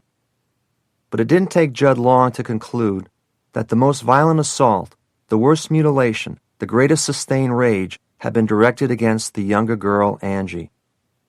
The 3-year-old's throat had been cut so deeply that her head had almost been cut off. She was covered with blood, and there were defense wounds on the fingers of her right hand. What kind of monster could do this to a 3-year-old? From the crime scene photos, it was clear that the crime had been highly disorganized. From the blood transfer around the scene, police had determined that the on-sub attacked Mrs. Newman first, then Melissa, then Angie. Nancy was a waitress in a nightclub, but nothing in her victimology suggested anything high risk. Everyone at the bar said she was friendly without being flirty to customers. Her coworkers loved her. From all evidence, she was completely faithful to her husband and had no involvement with drugs. There was no reason why she or her daughters should be targeted in their home for such a barbaric crime. There was one potentially important piece of forensic evidence. After the murders, the killer had washed the blood off in the kitchen sink. And on the cloth wash rag he used, police crime technicians had found lice. Since there was no evidence of lice anywhere else in the apartment, they must have been brought in by the killer. Besides the lice clue, the other thing Judd found significant about the washing was the fact that the on-sub must have felt the need to get the blood off him before he went outside. Why would he spend more time at the scene risking discovery and leaving more evidence rather than going back to his own place to clean himself up? Well, for one thing, he might not have a place of his own. These types of offenders are often drifters, and if he were familiar with the premises, as Judd felt he was, it might be a natural reaction for him to do it there. but if he took the time and risk to clean up this bloody mess before leaving the murder scene, it probably meant one or both of two things. First, that he lived with someone else, and therefore had to look normal when he returned home.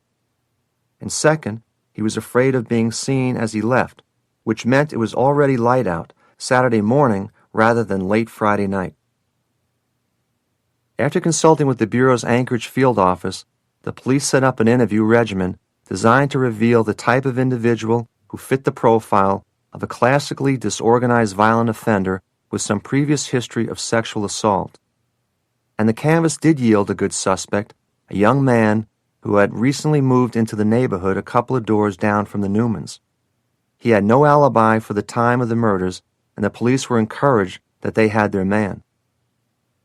As far as Judd was concerned, there was only one problem. He says, I kept going back to this 3-year-old girl, and what kept tugging at me was that I was convinced this onsub had to be known to the victims. The suspect the police had picked up had never met the Newmans. In a conference call with the members of the task force, they pointed out that in every other way he was perfect, but Judd was sure that in this particular case, knowing the family was the key point in the profile. Nothing else mattered as much, not age, not occupation, not pre- or post-offense behavior. Judd says, I couldn't bring myself to accept that a stranger would spend this much time in the home, or that the kinds of property he'd taken were the kinds of things a stranger would have taken. There was a certain amount of risk a stranger would have taken to enter the apartment that night, and as we got more and more forensic evidence, I was pretty sure they had the wrong person. The victims were tied up with cord from the Newman residence. Judd says, you don't have to do that if you're just interested in killing someone. It suggests you want to have some extended interaction with your victim, some sort of negotiation. I did not believe the individual they had in mind as their prime suspect had the sophistication to be up to wanting to spend that much time with his victims.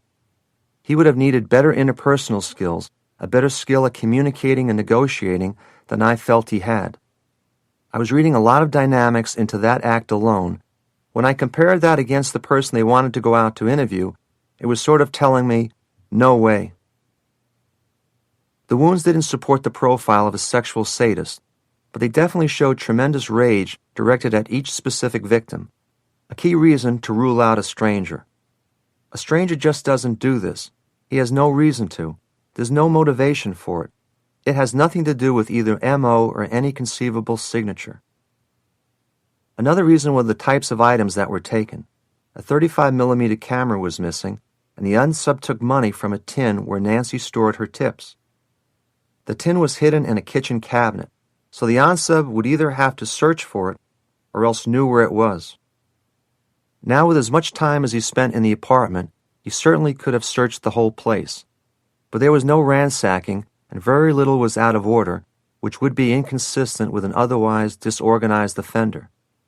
You don't leave the murder scenes themselves looking like a slaughterhouse, then carefully go through the apartment looking for stuff to steal, perfectly replacing everything you don't want. Professional burglars can do this. Disorganized rapist murderers don't.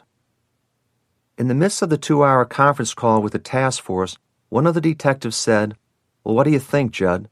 This is the best guy we've got going. Judd said again that they had to find a white male in his 20s who knew the Newmans well. Once they did, he said, they would find that this individual had had a particular beef against little Angie and had experienced some precipitating stressor in his life, probably related to either a job or a failed relationship, in the days just before the murders. The detective said, well, there is a nephew of hers. Actually, it's her husband's nephew, but he's been about 500 or 600 miles southwest of Anchorage, and from what I hear, he's just gotten back into town. Judd said, that's your man. This is the kind of guy you want to zero in on. The man's name was Kirby Anthony. He was 23 years old, and he and his girlfriend had come up to Anchorage from Twin Falls, Idaho, in September 1985. They had lived with the Newmans for a short time. You look into his background, Judd said, predicting they'd find a criminal record of some kind, and you'll find some events in his life that set in motion these killings. Police investigated Anthony and discovered that he and his girlfriend had been working on a fishing boat. About 2 weeks before the murders, the girlfriend had taken up with the skipper of the boat. Then the skipper fired Kirby. Kirby believed the man had stolen his girl and then thrown him off the job to avoid the competition. Anthony came back to Anchorage, angry and dejected. Judd predicted that Anthony would be cooperative with police, mainly to try to figure out where they were in the investigation and how much they knew about him. Once the level of intensity and publicity died down, he'd find a seemingly legitimate reason to get out of town. Analysis of Anthony's behavior after the murders certainly supported him as a suspect. Even though he'd lived with John and Nancy, he hadn't gone to her funeral. He hadn't spent much time with John, even though the man was clearly grief-stricken and needed emotional support. The investigators also learned that he had a roommate and was staying about 3 blocks from the Newmans. After the conference call with Judd, the Anchorage police and the Alaska State Troopers got on Kirby Anthony hot and heavy. During several interviews, Anthony admitted nothing. During and after the series of interviews, the investigators were working on developing warrants on him. But to Anthony, it seemed the investigation was tapering off. That was when he left town, just as Judd had predicted. Alaska State Troopers notified the Canadian Border Patrol to be on the lookout for him, and the Canadian authorities picked him up for driving with an invalid permit. Kirby Anthony was arrested and the search warrants executed.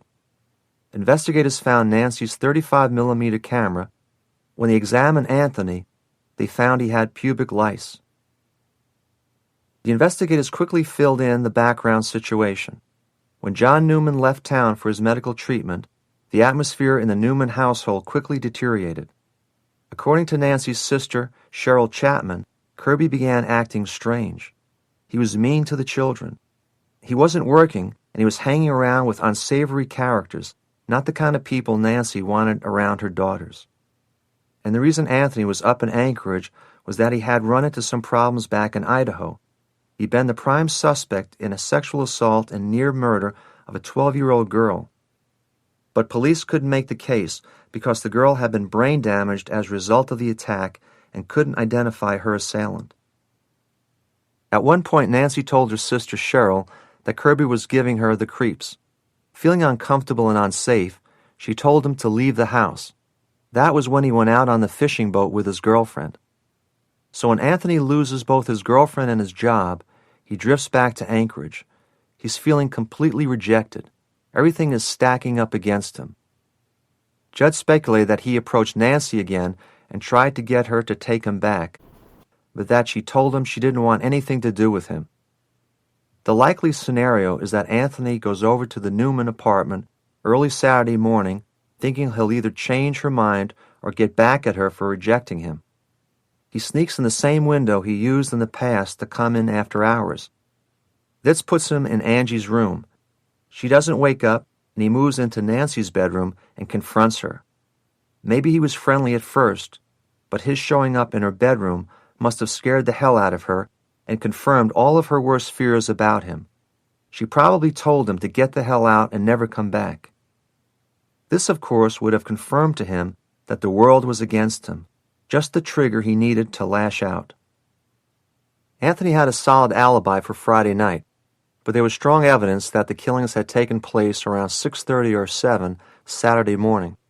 Not only was there the behavioral indicator of the offender washing up before he left, there were coffee cups in the bedroom, and by the time the autopsy and lab reports came back, it was known that Nancy's bladder was empty when she died. Anthony had no alibi for Saturday morning. The task force drew up warrants for 3 counts of murder, 1 count of first-degree sexual assault, and 1 count of kidnapping. A telling detail came when Anthony was picked up and the arresting officer informed him of the charges against him. Anthony said, "What's this kidnapping all about?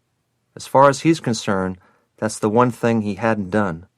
But the statutes defining kidnapping in several states, including Alaska, list exerting control over individuals and moving them against their will by force or violence, even if it's just from one area in a room to another. The rapes and murders were all very violent, and based on the amount of time the offender spent with Nancy, Judd theorized that while Nancy's rape was definitely forcible and coerced, there was an element of cooperation on her part, a desperate attempt to negotiate with him and buy some time. Judd says, "I can imagine her saying, 'Okay, I'll go along, just leave the girls alone.' But once an offender like this commits an aggravated act like rape, there's no amount of reasoning at that point that would keep him from having to get rid of all the potential witnesses. A stranger wouldn't necessarily have had to do this because he wouldn't have been recognized and identified. He wouldn't have assumed he was going to find materials in the house he could use for control devices either. And I think he really wanted to humiliate this woman," Judd continues. "That's why he tied her up. And I believe some of this activity may have been done to her with the daughters watching." Anthony got 8-year-old Melissa out of bed and ran her down the hallway. That was obvious from the position of her body and the fact that her blood was found in her mother's bedroom. Melissa was tied up as well.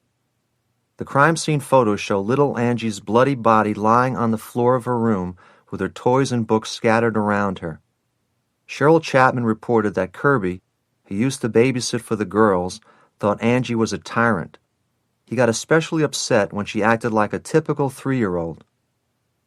The murder weapon was the one item he brought with him, a sharp-edged knife, believed to be one Anthony often carried. Looking at the photographs, Judd knew the killer had been completely out of control. Judd also knew that given another stressor of similar magnitude, he would find a new target and kill again. Anchorage District Attorney Steve Branchflower assigned William Ingleson to prosecute the case. Anthony was represented by 2 public defenders. As soon as he started preparing for trial, Branchflower wanted to know if anyone from the investigative support unit had ever testified on the witness stand as an expert. Judd came to me and asked whether there was any precedent for this. "No," I told him. "We'd never been allowed to give expert testimony before." Judd consulted with the FBI's legal counsel, then called Branchflower. Judd told the DA that the FBI legal people had no opposition to any of us testifying, but he warned him that there was no precedent for it either. Branchflower said, "Well, I think I can get you qualified, considering your police background and the fact that you've worked homicide for years. At least we want to try it." Branchflower did get Judd a preliminary qualification as an expert witness, so Judd flew up to Alaska for the beginning of Kirby Anthony's trial. Once he was actually there, the judge was very cautious about how much latitude he was going to give the FBI. He ruled that Judd couldn't testify on profiling per se, but he could testify to post-offense behavioral characteristics. This was the critical issue for the defense. Anthony's lawyers claimed that their client hadn't behaved like a guilty person. Judd, of course, was prepared to claim just the opposite, having predicted what he'd do every step of the way. Judd helped blaze a trail for the rest of us. His testimony in the Anthony case was the first time anyone from our unit had been able to testify as experts on what we did. On direct examination, Ingleson questioned Judd about his qualifications, how many cases he'd worked, what kinds of behavior he'd seen over and over again, that sort of thing. But on cross-examination, the defense strayed away from the strict topic of post-offense behavior. This let Judd take in a much broader scope than he would have been permitted on his own. Judd believes that the defense decided not to put on the witnesses they've been planning to have describe Anthony's behavior. Perhaps they realized that, armed with Judd's explanations, the jury could easily place a very damaging interpretation on that behavior.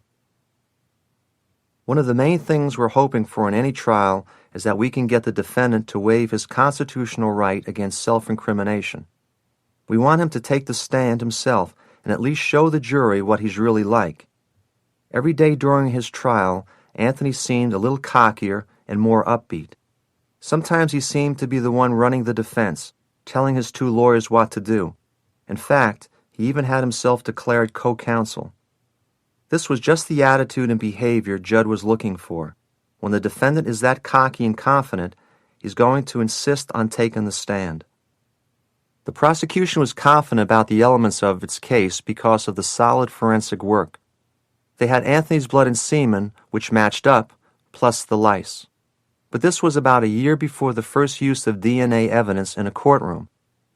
To have the best chance of cinching a guilty verdict, Ingleson and Judd wanted to be able to trap the defendant in his own inconsistencies. When police searched Anthony's residence, they found Nancy's camera. He said she'd given it to him. To us and the police, that story was bogus. The camera still had a roll of film in it with the Newmans' pictures from Christmas. If they could just get him up on the stand, they thought they could blow his story out of the water. Judd had heard from a contact in the media that the black inmates in jail where Anthony was being held had threatened to beat him up. According to Judd, what was happening was Anthony would come back from court each evening and they would shout out, "Baby killer." So he would shout ethnic slurs back at these guys. So I'm thinking to myself, this could be useful. This guy doesn't like blacks and reacts to what they do. I thought, let's try to get his ex-girlfriend into court, just in the audience. I think we can get him riled. Anthony's girlfriend had been put on the prosecution's list of potential rebuttal witnesses, so she was there and available. So Judd started sitting in the audience next to her. Judd says, this was all very non-threatening. We were just sitting next to each other. But my strategy was to get his attention, and once I got his attention, I began to lean over and whisper things about the trial to her, asking her what she thought of him. And each time I did something like this, I would get closer and closer. Then I'd put my hand on the back of the bench to make it look as if I were hugging her, and even though I wasn't, I could see Anthony getting terribly upset. He began whispering to his lead counsel, and I knew what he was saying, so the counsel got up and asked for a recess. Anthony and his lawyers went into a room off the court. They came back about 10 minutes later, and the prosecutors and the defense lawyers approached the bench. One of the defense attorneys whispered to Ingleson, "I can't keep this guy off the stand." We can't be sure why Anthony insisted on taking the stand. Maybe he wanted to make an impression with his former girlfriend, or say, "I'm smarter than you, black FBI agent." Maybe he was thinking what this type of arrogant defendant usually thinks. I can save this. But Anthony knew the prosecution had put on a strong case, and the defense hadn't put on anything to speak of. Maybe he figured he had nothing to lose. Judd called me back in Quantico and asked me to help him come up with an attack strategy for Ingleson. I suggested that the prosecutors start off slowly and methodically, let Anthony think that he was winning. Then little by little, Ingleson moves in closer and closer until he starts violating the defendant's sense of his personal space. First make Anthony feel crowded, then start homing in on his inconsistencies. The key was to take him by surprise. During an interview or any questioning, I always like to have on hand some object associated with the murder. I make the defendant touch or handle or even stare straight at this object, something that wouldn't have any special meaning to an innocent person, but would get an emotional reaction from the perpetrator. When Judd told me about the camera, I thought this was the perfect object. That was just what Ingleson did. He started off slowly, then moved in gradually for the kill. Abruptly, he stopped his questioning and began talking about the camera. He asked Anthony how much he used the camera, using what he'd said during the police questioning. He described the camera to the jury. Then he picked it up and brought it over to Anthony on the stand. "How about explaining this to me?" Ingleson asked. "What's an f-stop?" Anthony looked at the camera and looked at it some more and then said, "I don't know anything about f-stop. I just take pictures." "Well, what's the quality of the pictures that you take? Good? Bad? What?" "They've been pretty good," Anthony said. Judd says you could just see him begin to fold because it was pretty obvious to the jury this guy knew nothing about cameras. He would not have been given that camera because he didn't know how to use it, so it was stolen at the time of the killings. He completely hung himself. The trial lasted 8 weeks. After the closing arguments, the jury went out on a Friday. They recessed over the weekend, then resumed deliberating Monday morning. About 4 hours later, they came back with a verdict of guilty on all counts. Anthony was sentenced to 487 years in prison. So far, he's lost all his appeals. By the time Judd Ray worked the Kirby Anthony case, it had been 6 years since his own attack. He says, "Even so, I still can't isolate my particular event every time I look at a crime scene. Having been near death, I think it gives me a deeper insight into the victimology of a particular crime scene. As I look at a photo, I'm almost reflecting back on those seconds and minutes that I struggled through, that she didn't struggle through. And I use that as I go about thinking about what did happen and what didn't happen and what could have happened. What are the possibilities here? And it all kind of relates to having walked in her shoes, but managing to walk out of the dark that night. When I was on the book tour for Mindhunter, one of the cases that the audience asked about over and over again was a case the investigative support unit didn't even work on. At just about every stop on the tour, someone asked me what I thought about the Simpson-Goldman murders. I know millions, maybe billions of words have been written about the case. But I want to do something different here, something nobody ever did. I want to examine the double homicide that occurred at 875 South Bundy Drive on the evening of June 12, 1994, from a behavioral perspective. Let me emphasize that in actuality, we did not consult on this case, nor were we asked. But if we had been, this is how I think we would have gone. This would be a typical and representative case consultation and analysis. We would have gotten a telephone call from someone in the LAPD who was designated point man on the case. He probably would have been a detective, and he already would have talked to the profile coordinator in the FBI's Los Angeles field office. Let's call him Detective Kenneth Scott so we don't get him confused with any of the real personalities in the case. Scott begins, "We have a double homicide in Brentwood. That's an upper-middle-class neighborhood not too far from UCLA campus. When you go several blocks north and get on the other side of Sunset Boulevard, it becomes a strictly upper-class neighborhood. You might say the people living south of Sunset aspire to do well enough to move to the north side. The victims are a 25-year-old white male and a 35-year-old white female. Both died from sharp force trauma, stabbed multiple times outside the residence of the female victim. Have there been any similar crimes lately in the neighborhood?" I ask. "No, nothing like this," Scott replies. "How about burglaries or any voyeuristic activities?" "No." At this point I tell him that I want the report of the first officer on the scene and a map of the area with sites significant to the crime scene marked. I'll need to see crime scene and autopsy photos, autopsy protocols, and the medical examiner's report, if it's in yet. And I'll need as much as he can get me on the victimology. What were these two people like?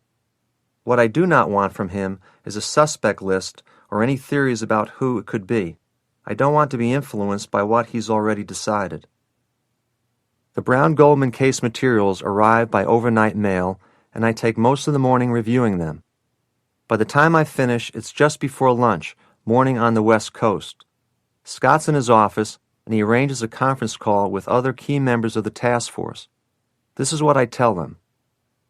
The killing is at close range and confrontational. The weapon is a knife, which tells you this is a very personal type of crime. The crime scene is a mixed presentation. There are both organized and disorganized elements to it, but I would say the killer was basically organized, which leads me to believe he's a mature individual with intelligence and sophistication, and that some planning and intent went into the crime. He wore a cap and gloves and brought a weapon to the scene. The killing of the female victim is efficient and almost military style, along with a tremendous amount of overkill. At the same time, there are disorganized elements that suggest it didn't go quite the way he planned, and that though he is mature, he has little, if any, experience in crime. There's an obvious lack of control relating to the male victim and evidence of panic when things didn't go quite his way.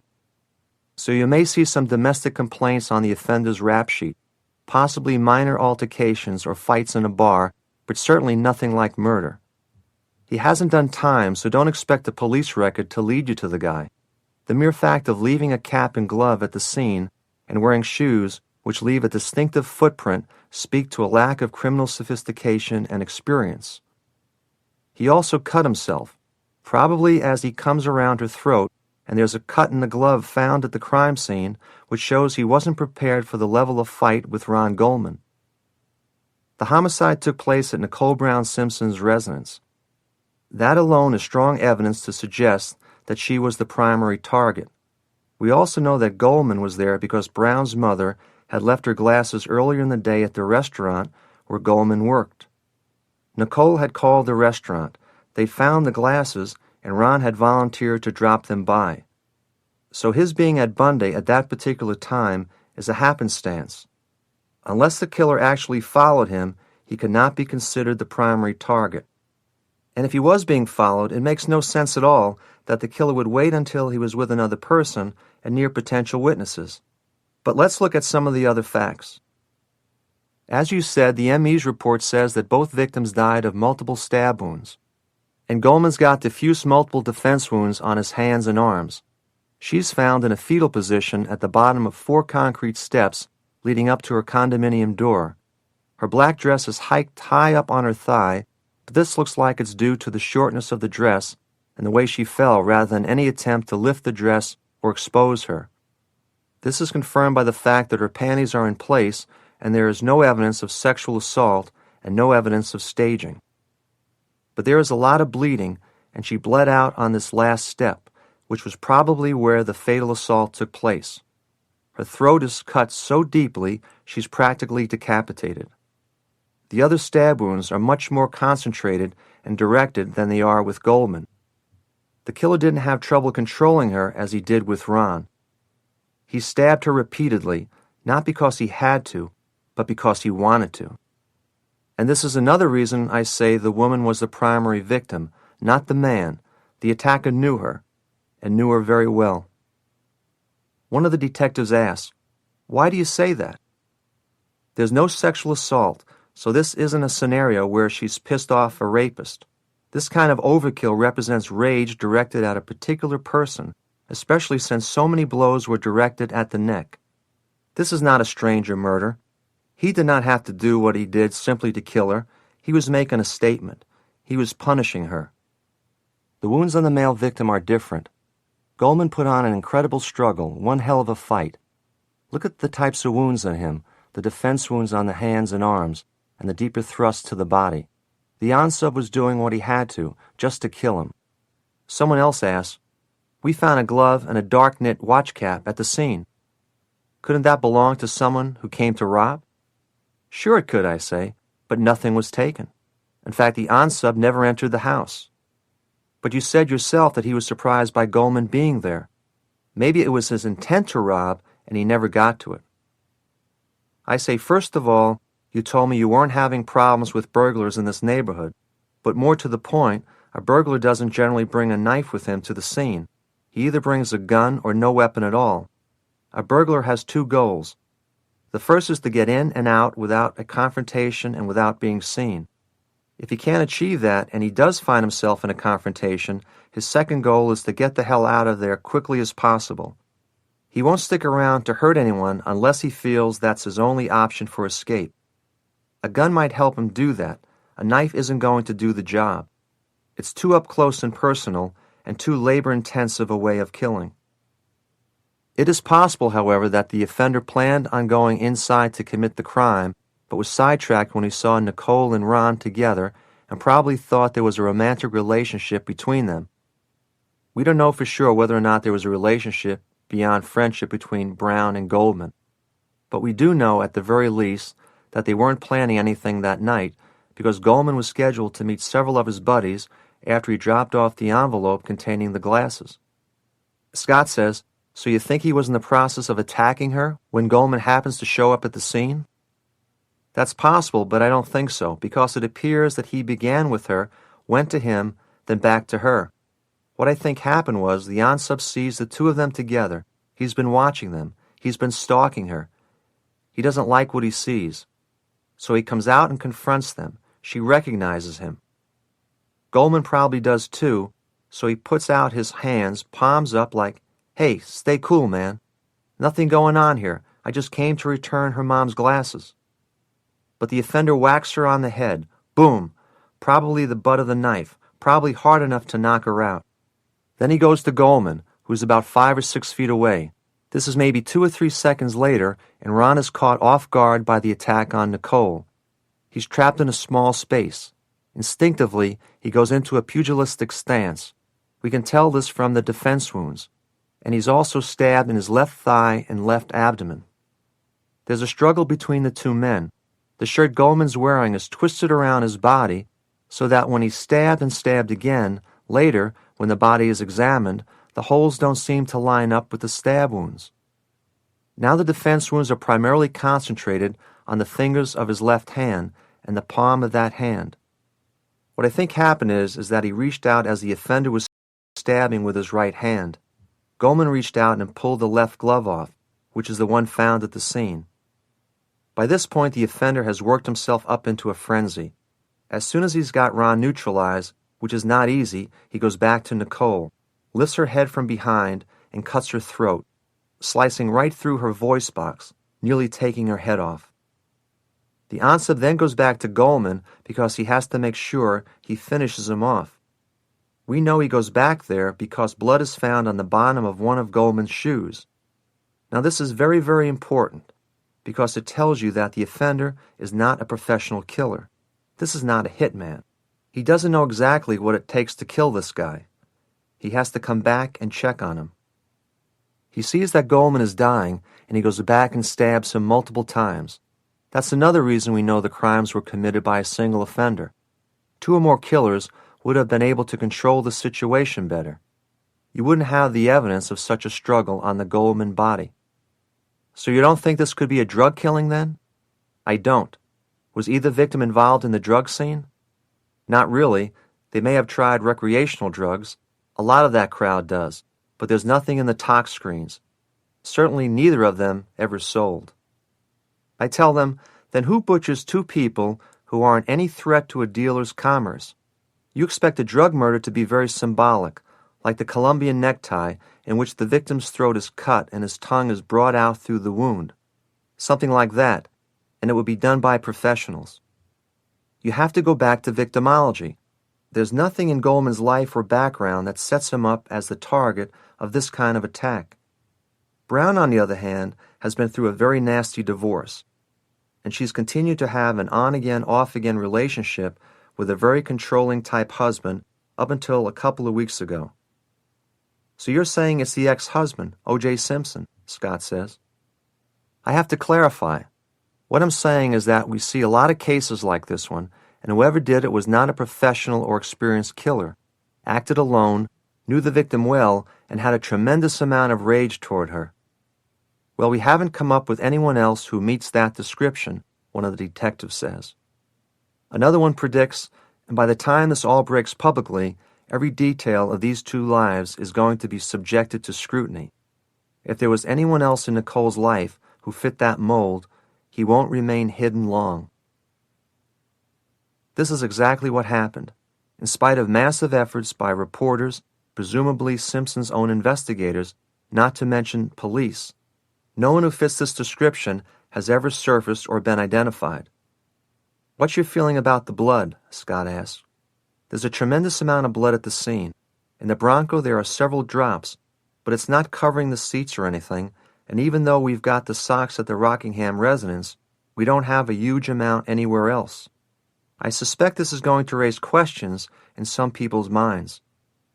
First of all, I told them, the bloodiest wound, the one to Brown's throat, was delivered from behind, so you wouldn't expect to see a lot of blood on the attacker's person. But if he's anticipating a murder with a knife, and he's thinking at all clearly, he has to figure he might get some blood on himself. The fact that we know he brought gloves and a cap with him indicates he was planning ahead, so I would expect him to be wearing some kind of jumpsuit or outer garment that he would take off and discard soon after he changes out of it. One of the detectives says, the only thing that bothers me in this behavioral discussion is, we're not talking about anyone. We're talking about O.J. Simpson, a major celebrity. A lot of people knew about his marital problems.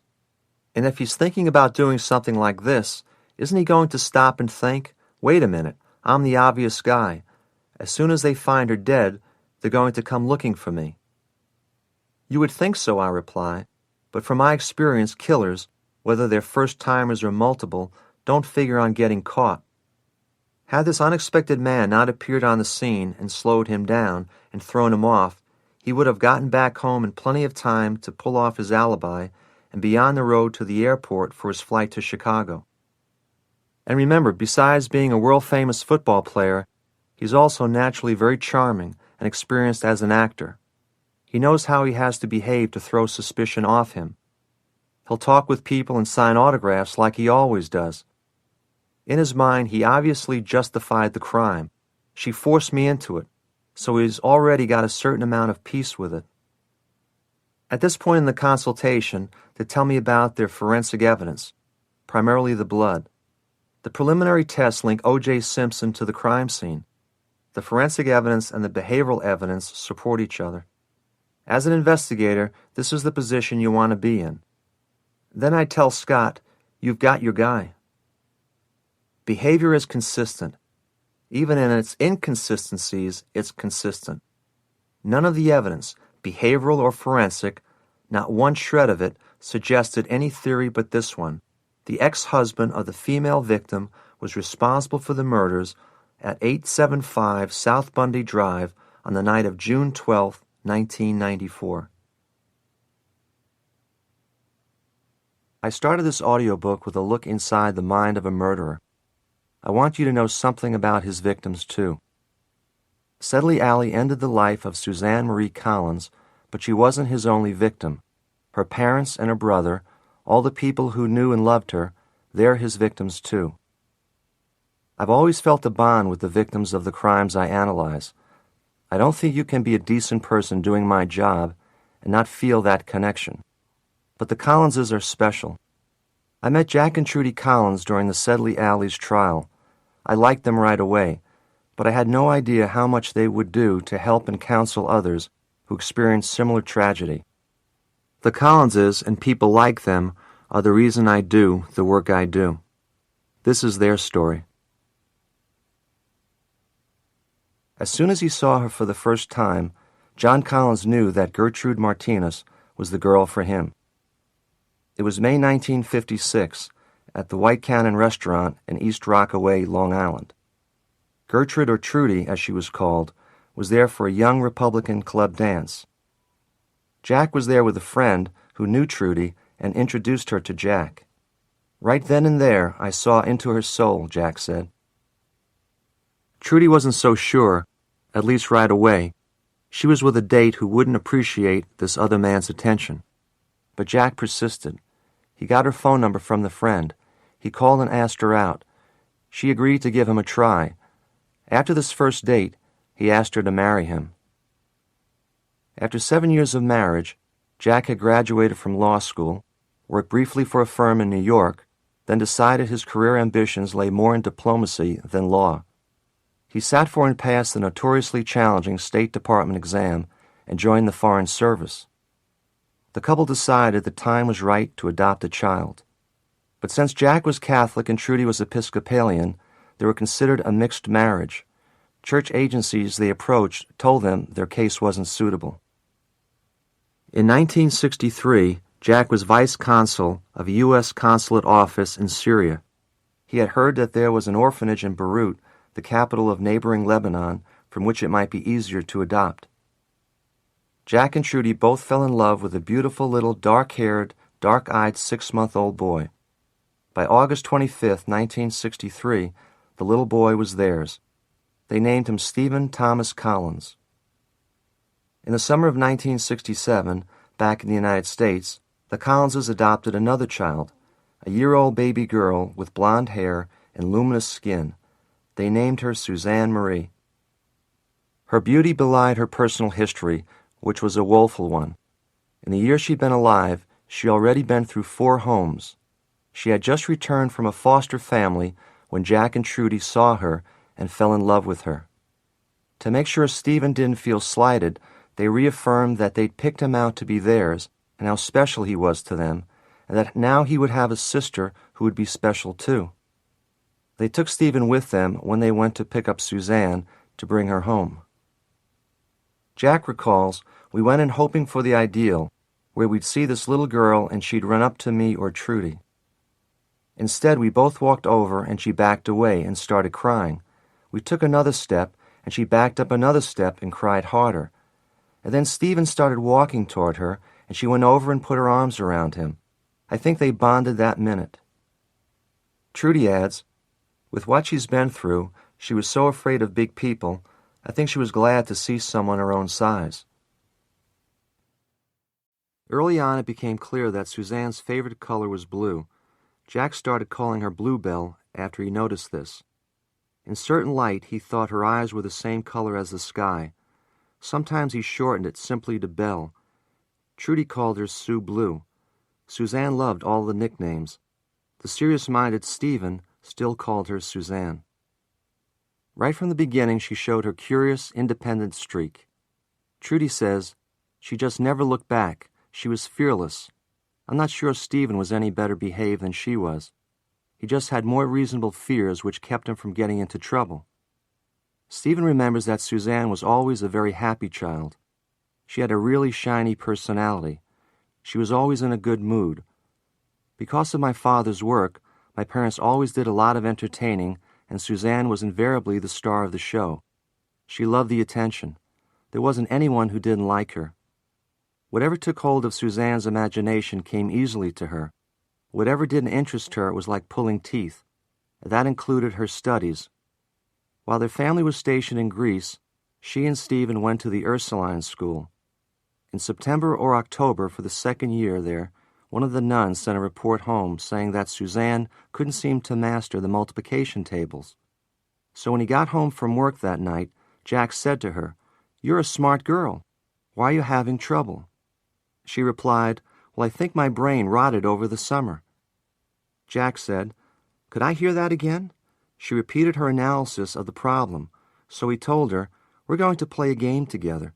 We're going to make fun out of the times tables." So I just kept drilling her. Whenever I saw her, I'd say 8 times 2, or 9 times 6, and it became a challenge to her to come up with the right answer. I think it drove Trudy a little mad, but Suzanne learned her tables and had fun with it. You always had to challenge her. Jack transferred back to Washington, D.C. when Suzanne was 12 and Stephen was 15. If the two of them ever felt as though they had an actual home base, an actual place to be from, it was Springfield, Virginia. While Stephen did well in his classes, Suzanne wasn't lighting any academic fires, and her independent streak only grew stronger.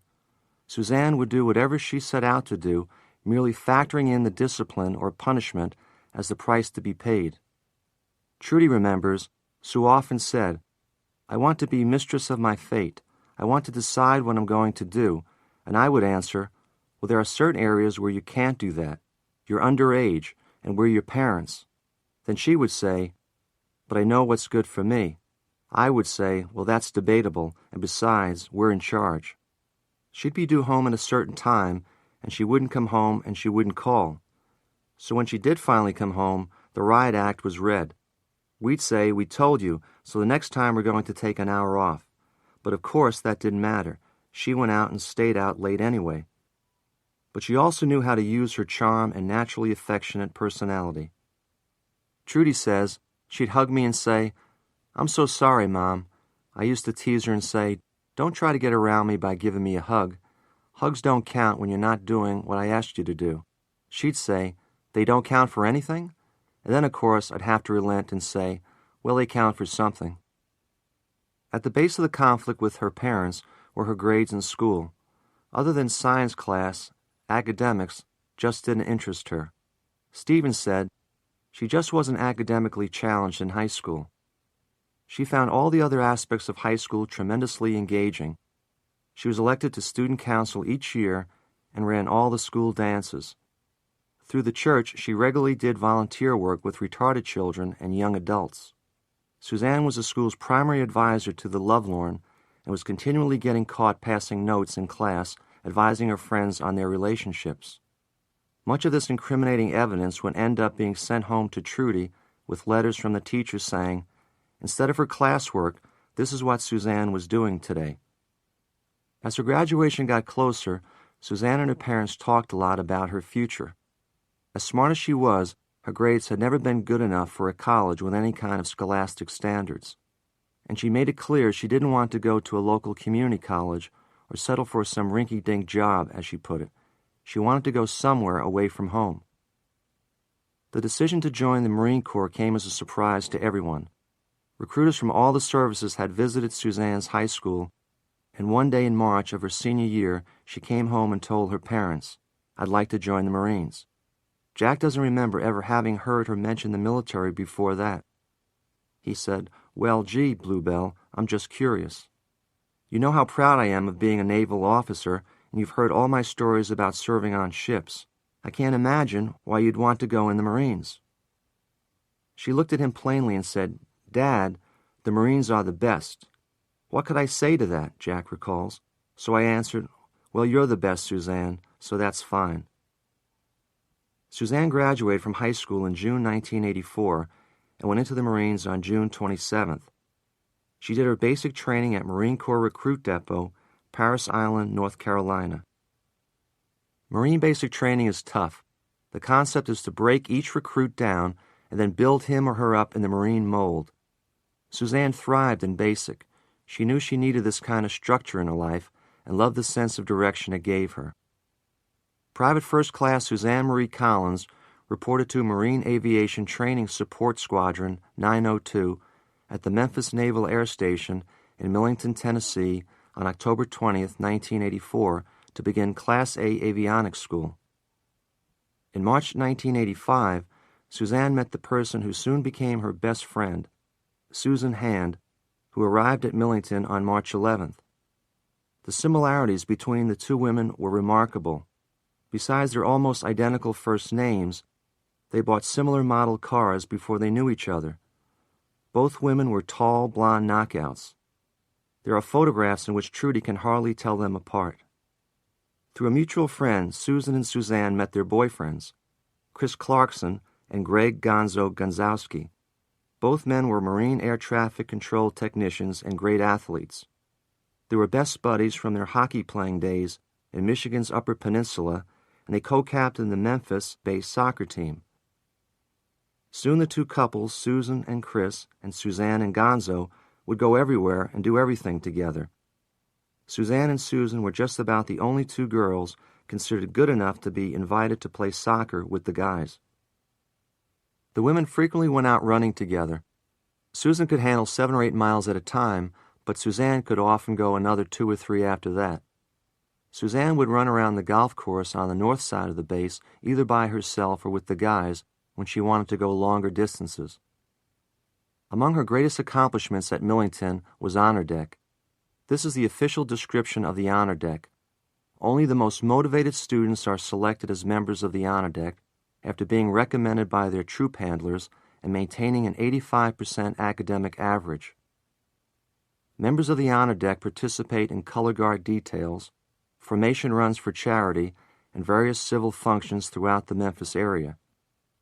What this description doesn't mention is that before Lance Corporal Collins came to Millington, all members of the Honor Deck had been male. Suzanne wanted to prove that women could do just as good a job as men. She researched the regulations in the Marine Corps Order, which made reference to appropriate elements of Marine manpower for rifle drill and firing. She then convinced the authorities that manpower was a generic term and did not imply male power. If women were admitted into the Marine Corps, even if their numbers were specifically and officially limited to 5%, then they were part of the manpower just like the men. Like Jackie Robinson joining the Dodgers, making the team is one thing, being accepted by your teammates is another. The first week Suzanne was on Honor Deck, the men gave her a very hard time. They were convinced she'd been assigned because of her good looks, not her ability to cut it. It took Suzanne a while to win them over, but win them over she did. Her fellow Marines were so impressed with her that they added her name to the physical training, or PT, cadence count. This count names Medal of Honor winners and other Marines noted for their exploits.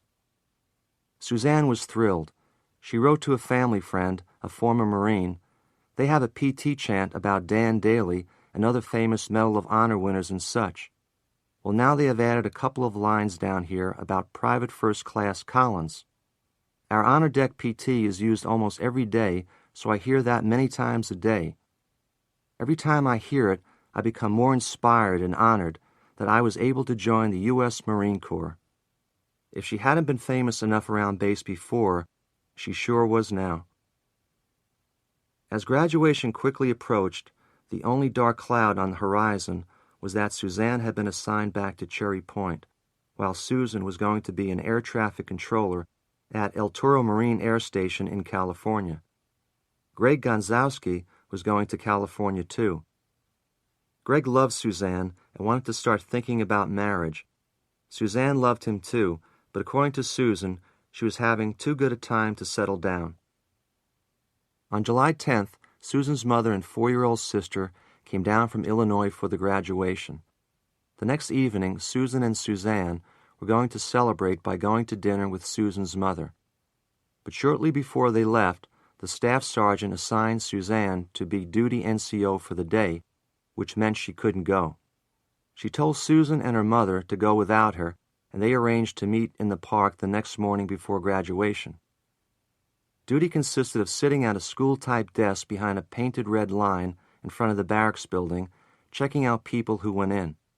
Every hour on the hour she was to circle the barracks to make sure everything was as it should be, and then enter the circuit on a log. There wasn't much Suzanne could do, confined to the base for the evening, but one thing she could do was log out to go running. Shortly after 10, she went to her room where she saw her roommates and changed from a uniform into shorts and a t-shirt. She told Janet Cook, who had a quarter-deck watch duty, that she felt restless and thought she'd run for about a half hour or so. They talked for about 10 minutes while Suzanne was stretching. Janet said later that Suzanne was happy and in a very good mood. She had a lot to be happy about. She was a beautiful, healthy, and physically fit 19-year-old who had proved herself in the toughest regimen a woman can take on in the American military. Her parents were proud of her, her brother worshipped her, she had a best friend and a man who wanted to spend the rest of his life with her. She had worked hard and played hard, and a future of limitless potential was out there, hers for the taking. On Friday, July 12, 1985, Susan Hand looked for Suzanne in the base park where they'd arranged to meet before Susan's graduation ceremony. When Suzanne didn't show up, Susan started worrying that she might not be feeling well, so after the graduation she went over to Suzanne's barracks to see if she could find her there. Susan says, "Some people looked at me really strange, but no one would say anything." Before long, the base captain's aide found her and said the captain wanted to see her in his office. Susan thought it a little strange that the captain had sent for her. She couldn't think of anything she'd done wrong to be sent to the principal's office. But the captain liked her, and he probably just wanted to say goodbye to her personally. As soon as she was shown into his office, she said brightly, "Hey, what's up?" The captain said, "You better sit down." When Susan was seated, he said, "You hang out with Suzanne Collins a lot." Susan said, "Yeah." He came over and put his arm on her shoulder. "I don't know how I'm going to say this to you, but your friend Suzanne was found in the park in Millington, and she has been murdered." Susan's brain refused to accept the information. No, there's no way this could happen to Suzanne. She just turned 19. The captain pulled up a chair and just sat there with his arm around her. Steve Collins was home alone in Springfield when the military car pulled up in front. Jack, now retired from the Foreign Service, was in New York for the day. By then, Trudy's parents were living with them, and she had taken them out to a senior citizen's lunch. Steve was home recovering from an injury he sustained over the 4th of July holiday. He'd just gotten out of the shower when he saw the car pull up. His first thought was that it must be Suzanne. She was due home either today or tomorrow, and he figured that with his sister's resourcefulness and charm, she must have gotten someone in power to give her a ride. The doorbell rang, and when he answered it, 2 men in uniform were standing there. One was a chaplain. One of them said, "Mr. Collins, we have some bad news for you. Suzanne's been killed." Stephen's first thought was, "My God, my mom's coming home." A little later, Trudy pulled into the driveway with her parents in the car. When she saw the official car, she also figured that Suzanne must have connived a ride home. But then Stephen came over to her window and said, "Mom, I need to talk to you. Leave Nana and Papa in the car and come right in." Trudy was mystified. "Leave my mother and dad in the car?" "Yes," he said. "I want you to come right in. Please come right in." When she got inside, Stephen introduced her to the two officers. One of them said, "Please sit down, Mrs. Collins." And when she had, he said, "Your daughter has been murdered." The family located Jack in New York and had him pulled out of a meeting. Trudy said, "Something bad, something terrible has happened. Suzanne has been killed." Around 6:30 p.m., Trudy and Stephen met Jack at the shuttle gate at National Airport. The three of them grabbed each other tightly and silently hugged. On the warm and sunny afternoon of Thursday, July 18, 1985, Suzanne Marie Collins, Lance Corporal of the United States Marine Corps, was laid to rest with full military honors in Arlington National Cemetery. In the weeks after the funeral, the Collinses began to be able to fill in more of the details of their daughter's life and death. I say life because they heard from hundreds of people whose lives Suzanne had touched. The letters, tributes, gifts of love, and friendship fill many boxes in their house, all attesting to what a special person Suzanne was. On August 20th, 1985, Jack and Trudy went down to Memphis and Millington, where they met with the key people involved in Suzanne's case. They insisted on seeing the crime scene and autopsy photos. They wanted to understand just what had happened to Suzanne and how much she had suffered. They had to read the autopsy report and see the close-ups of her face and genital area. The medical examiner, who was reluctant to share the information, told them it was the worst case he had ever seen. They insisted on being taken to the scene of her death. Jack says, "We wanted to stand on the spot where our daughter's body lay. We wanted to stand where she was brutalized and where she bled." They didn't want revenge. They put their faith in the judicial process, and they couldn't have had a better or more dedicated advocate than Henry Hank Williams. Williams was in his mid-40s. He wasn't falsely or overly theatrical like a lot of trial attorneys, but his seriousness of purpose and sense of mission were always evident. He recalls, "I just thought it was a pathetic circumstance that this girl joins the U.S. military to defend her country. She's on base with all the security around her, and this happens. I read the file and said to myself, this is definitely a death penalty case. I wasn't going to plea bargain this one, and after talking to the Collinses, I was even more resolute." Sedley Alley was represented by Robert Jones and Ed Thompson, two of the most preeminent defense attorneys in Memphis, both of whom Williams greatly respected. Despite what he considered the clear-cut nature of the crime, he knew he wouldn't have an easy time with it. Nor did they have an easy time with their client, as it turned out. I don't mean he completely clammed up and refused to talk. He simply didn't tell them anything relevant or assist in his defense. Going on a year after the murder, Williams and his assistant, Bobby Carter, were pushing for a trial. The defense brought in a psychologist named Alan Battle to examine Alley.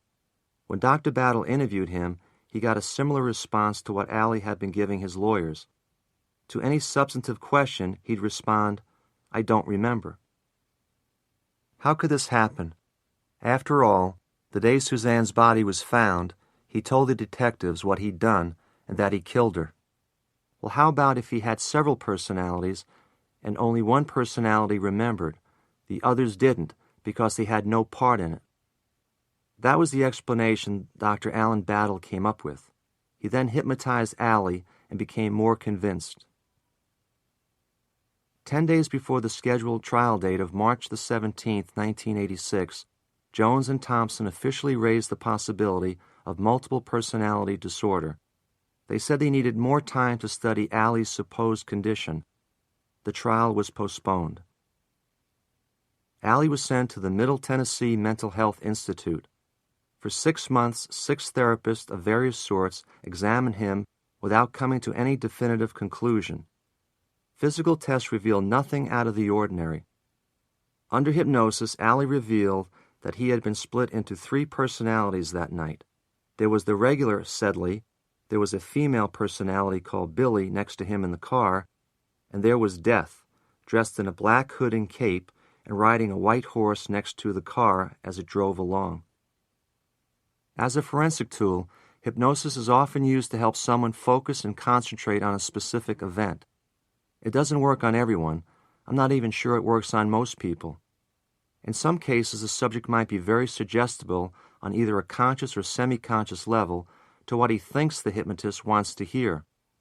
Or the subject might be constructing his own desired accounts of events. I've seen remarkable control studies in which, under the guidance of the hypnotist, subjects relate extensive details of events which have already been established not to have taken place. I'm not saying hypnosis isn't sometimes effective or useful. I'm only saying it's far from definitive, something many doctors, lawyers, judges, and juries don't understand. As to multiple personality disorder, from my experience, MPD is a diagnosis that generally emerges post-arrest. It's a very rare phenomenon, so any therapist who tells you he has extensive experience with it ought to be suspect right from the beginning. In the few documented cases in which it is seen, it is much more common in women than in men and almost always arises out of early childhood sexual abuse.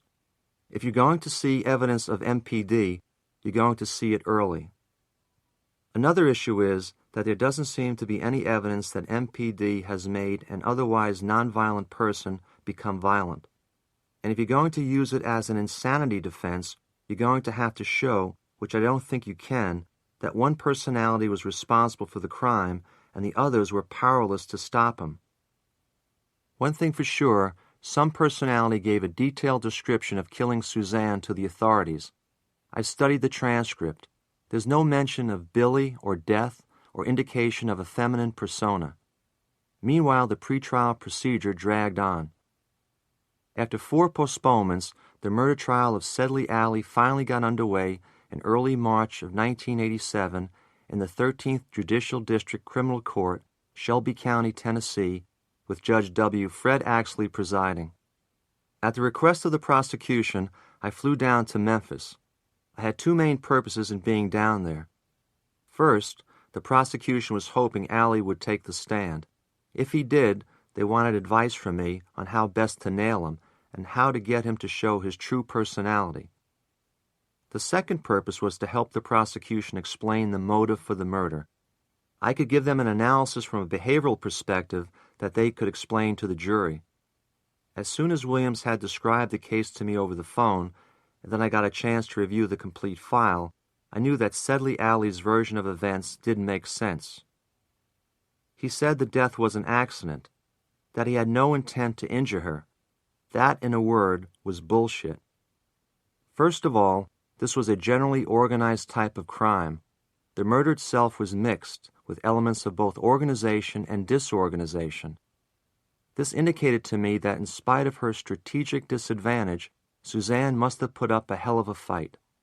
This was a ballsy, resourceful abduction, practically right under the noses of authorities.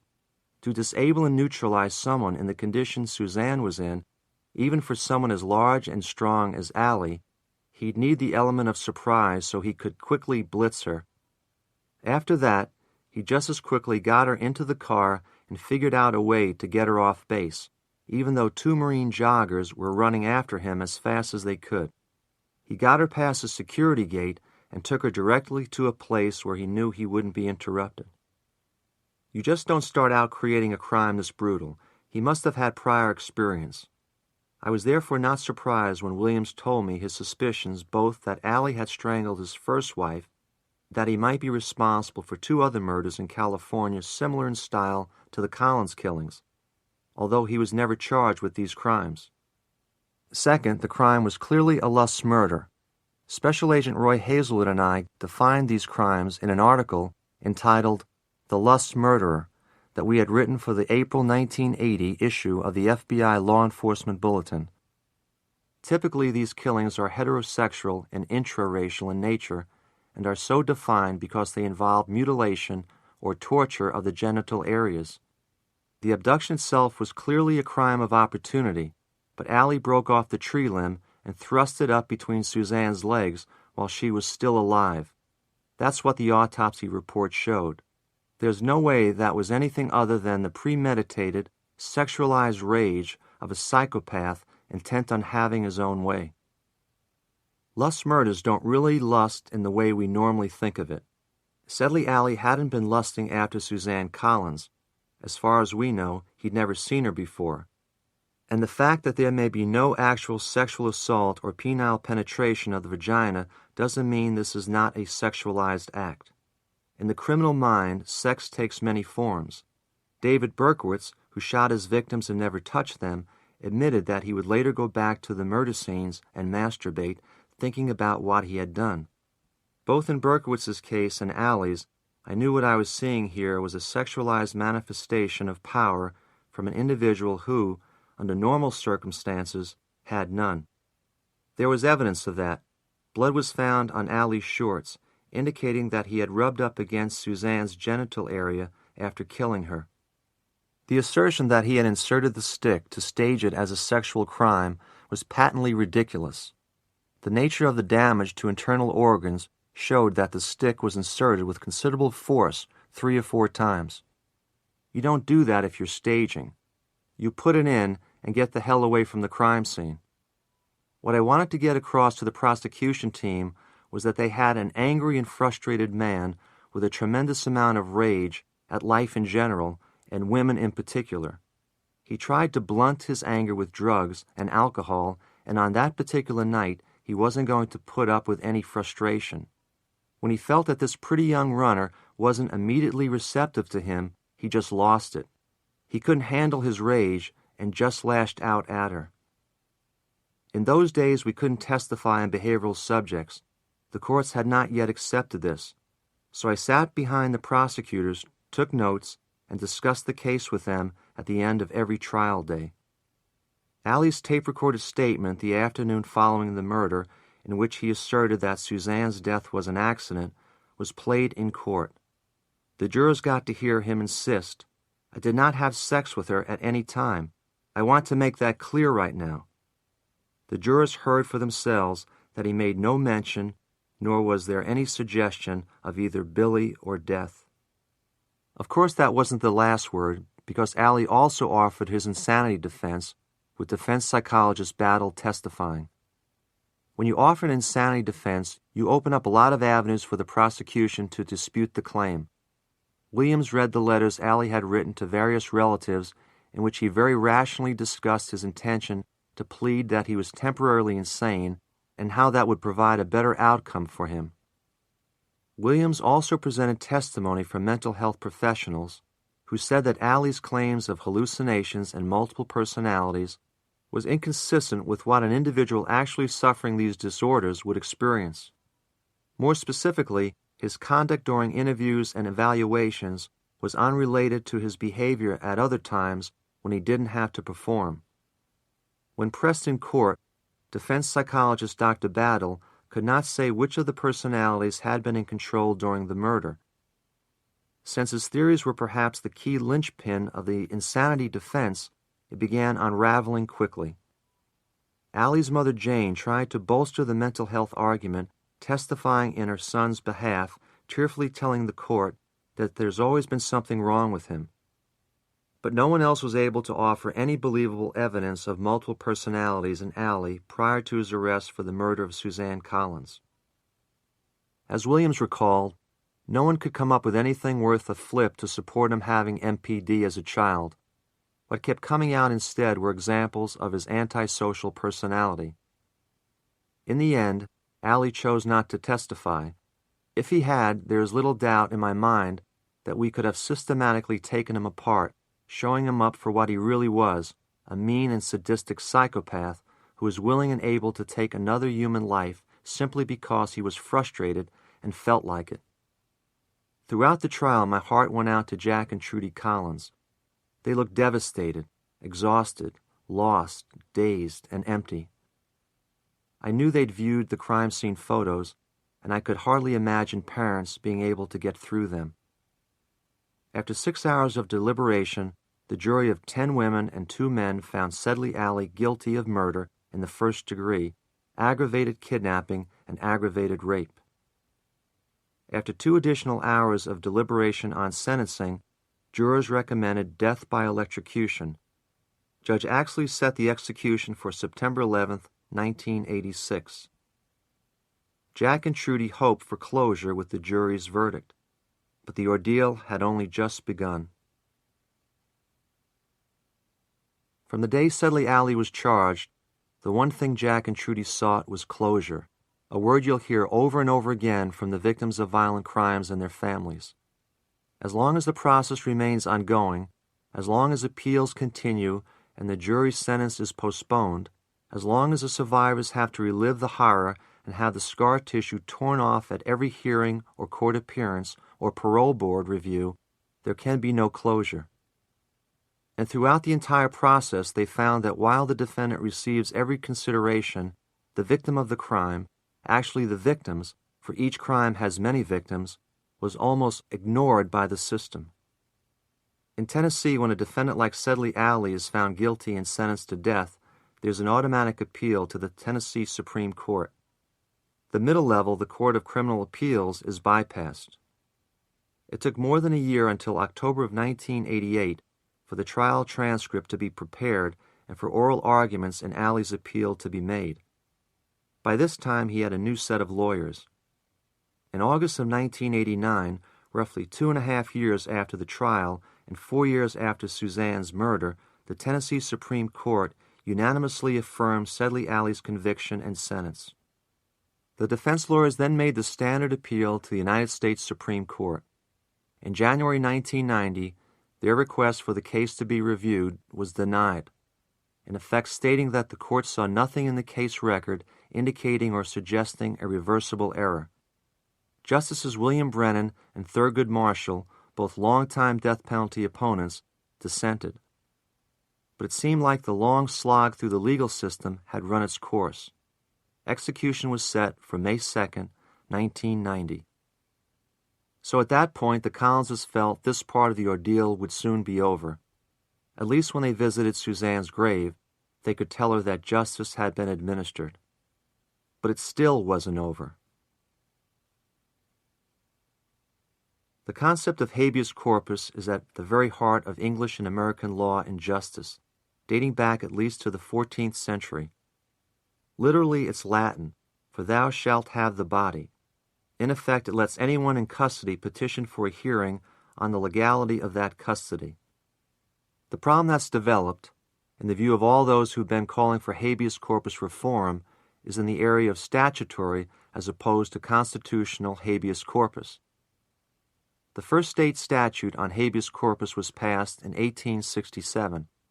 Many critics feel that since then, state habeas corpus has become a way to get around a legally imposed sentence. In other words, after all regular appeals have failed, the defendant can attack his conviction indirectly by beginning a separate civil procedure, a petition for post-conviction relief, which amounts to a collateral attack on the sentence. Theoretically, findings of fact in the original trial are supposed to be respected. The habeas application should be directed at the lawfulness of the detention itself. But in reality, at the state level, the defendant can try to establish there was a defect in trial procedure, or the verdict wasn't supported by the evidence, or representation was inadequate, or whatever. Federal defendants must bring applications in federal court. State defendants like Sedley Alley can go through the entire procedure in state court and then begin again in federal court. Defendant advocates and opponents of the death penalty argue that repeated habeas corpus rounds are necessary to make sure that each defendant, indeed, has been given a fair trial, with no errors of omission or commission. Critics argue that the Constitution guarantees each of us a fair trial, not a perfect trial. As long as any error didn't materially affect the jury's decision, then it's just a delaying tactic to get the defendant some of the years of life he denied his victim. A month before Alley's scheduled execution in 1990, his lawyers filed a petition for post-conviction relief. They appealed the case on collateral issues having to do with ineffectiveness of his original counsel. Hank Williams, by the way, had thought his legal adversaries were quite competent. The fact that the jury didn't buy their arguments had nothing to do with effectiveness of counsel. By the time the judge decided that there was no merit to Allie's claims in his petition, it was September 1991. Almost another year and a half had gone by. The more Jack observed the situation, the longer he tracked steadily Allie's appeals, the more he realized that the heart of the problem was the need for habeas corpus reform. In his quest for justice for his daughter, he had to face a basic philosophical question. Do victims and their families have any standing in the criminal justice system? Most of the system is set up, as it should be, to protect the rights of the defendant. The issue then becomes, are those affected by the crime entitled to any relief from their suffering through that same system? Or are the rights of the defendants and their victims so opposed to each other that they can't be accommodated at the same time? He started going to law libraries for the first time since his own law school days. He read up on the history of habeas corpus and how it had evolved over the decades. Then he went up to Capitol Hill to the Congressional Committee libraries, reading transcripts of every hearing on post-conviction procedure he could get his hands on. Jack says, I wanted to see who had testified and how they had testified. Maybe I'm a poor researcher, but I couldn't find a single victim or anyone representing a victim who had ever testified before the House or the Senate on this issue. It was always judges or lawyers or jurisprudential experts or legal technicians of one type or another, or politicians, but never victims, and I felt it was so important to do that. There was a series of congressional hearings during the spring of 1990. Jack offered himself to the committees as a witness, but they couldn't understand what place someone purporting to represent victims would have testifying about habeas corpus reform. Still, he kept calling, kept visiting Senate and House offices, and kept educating himself. On May 7, 1991, Jack first testified before Congress, the Senate Committee on the Judiciary, chaired by Joseph Biden. This is how Jack describes his testimony. I wanted to get their attention, not saying, your statutory language is lousy here, but what it means to be victims, to have them grasp this type of thing. So I started by describing what happened to Suzanne, using it in the sense that the abuse of habeas corpus means that terrible animals are allowed to live many years, even though the justice system has said they should be executed. In effect, I said, let me tell you about the type of animal that's inhabiting death row. I used graphic language and described how he ravaged my daughter. Jack laid his feelings on the line when he said, I am a retired Foreign Service officer of the Department of State. During my overseas appointments, I and my family actively promoted the merits of our democratic way of life and extolled its many byproducts, including the criminal justice system. Mr. Chairman, committee members, I could not and would not do that today. When I came home and our daughter was murdered, our nation's vaunted criminal justice system showed me and my family its true face. Yes, justice. Justice aplenty for the killer, with delays, continuances, reviews, stays, tests, hearings, examinations, rehearings, appeals, and petitions.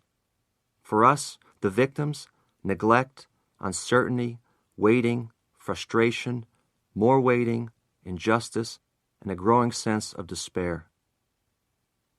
As a result of the hearing, Jack felt the rules of the game had finally begun to change. This was the first time the victim's perspective had been presented. He had made the issue human and personal and accessible to the average citizen, instead of an arcane matter for legal scholars. Jack said, we served notice that victims were not going to be quiet any longer. Throughout the protracted appeals process and collateral petition process, Allie's lawyers were batting 1,000. So he petitioned again, this time appealing the lower court's denial of his petition for post-conviction relief, and this time it would go to the State Court of Criminal Appeals to be heard by a 3-judge panel in Nashville in October of 1992. As they did every time anything in the process came up, Jack and Trudy went to the oral arguments. Now Allie's lawyers were arguing not only ineffective counsel, but also that the trial judge should have recused himself from the hearing because he had made a supposedly prejudicial statement at a speech he gave to a civic group. What he said, and what might have been a joke, was that some of the prison overcrowding could be solved if they would just execute some of these people that are already in line for it. It took the Court of Criminal Appeals from October 1992 to April 1994 to hand down a decision that effectively said that the judge should have recused himself, so we aren't going to decide anything. We're going to order a new lower court hearing with a new judge. That hearing took up the time from April 1994 until August 1995. On August 31, 1995, the appellate judge ruled that there was no basis for the claim of ineffective counsel and that there was no need or probative value to any new medical testimony. Suzanne Collins had been dead more than 10 years. There had been intermediate victories, though, largely because of the constant lobbying and educational efforts of the Collinses and many other victims' rights advocates and groups. A law providing for some habeas corpus reform at the federal level was passed by Congress and signed by President Clinton on April 24, 1996. Public Law 104-132, the Anti-Terrorism and Effective Death Penalty Act of 1996, should prevent some of the endless recycling of petitions by effectively giving each defendant one round of collateral appeals. Anything else under the heading of substantive and fundamental violations must be certified for merit by an appeals court panel in the district. This circumstance should be rare. Says Jack, Suzanne's fingerprints are all over this bill. Jack and Trudy's work on behalf of crime victims is one way they commemorate Suzanne's life. They've also established a memorial scholarship fund, the Suzanne Marie Collins Perpetual Scholarship, awarded to children of Foreign Service personnel, based solely on need. If you'd like to contribute to the fund, the address is listed on this audiobook package. Suzanne's parents keep her memory alive in more private ways, too. On June 8, 1996, which would have been Suzanne's 30th birthday, Jack and Trudy decided to go out to dinner to celebrate. Jack explains, "She was so joyous and upbeat. We wanted to be happy for her. It was a wonderful evening. On the day she was killed, I doubt very much if we're going to go out to dinner or the day she was buried. But on the date of her birthday, we said, yeah, let's be happy for her. I think we'll do this every year." At the very beginning of this audiobook, I explained that to do what I do and what the people I've taught do, you have to be able to put yourself in the head of both offender and victim. When your work on a case is done, you try to get out of the offender's head as soon as you possibly can. But the fact of the matter is that you never fully get out of the victim's head, and a part of every victim whose case I've ever worked is always with me. That's why I feel the way I do. That's why I'm always trying to get others to make that journey into darkness with me.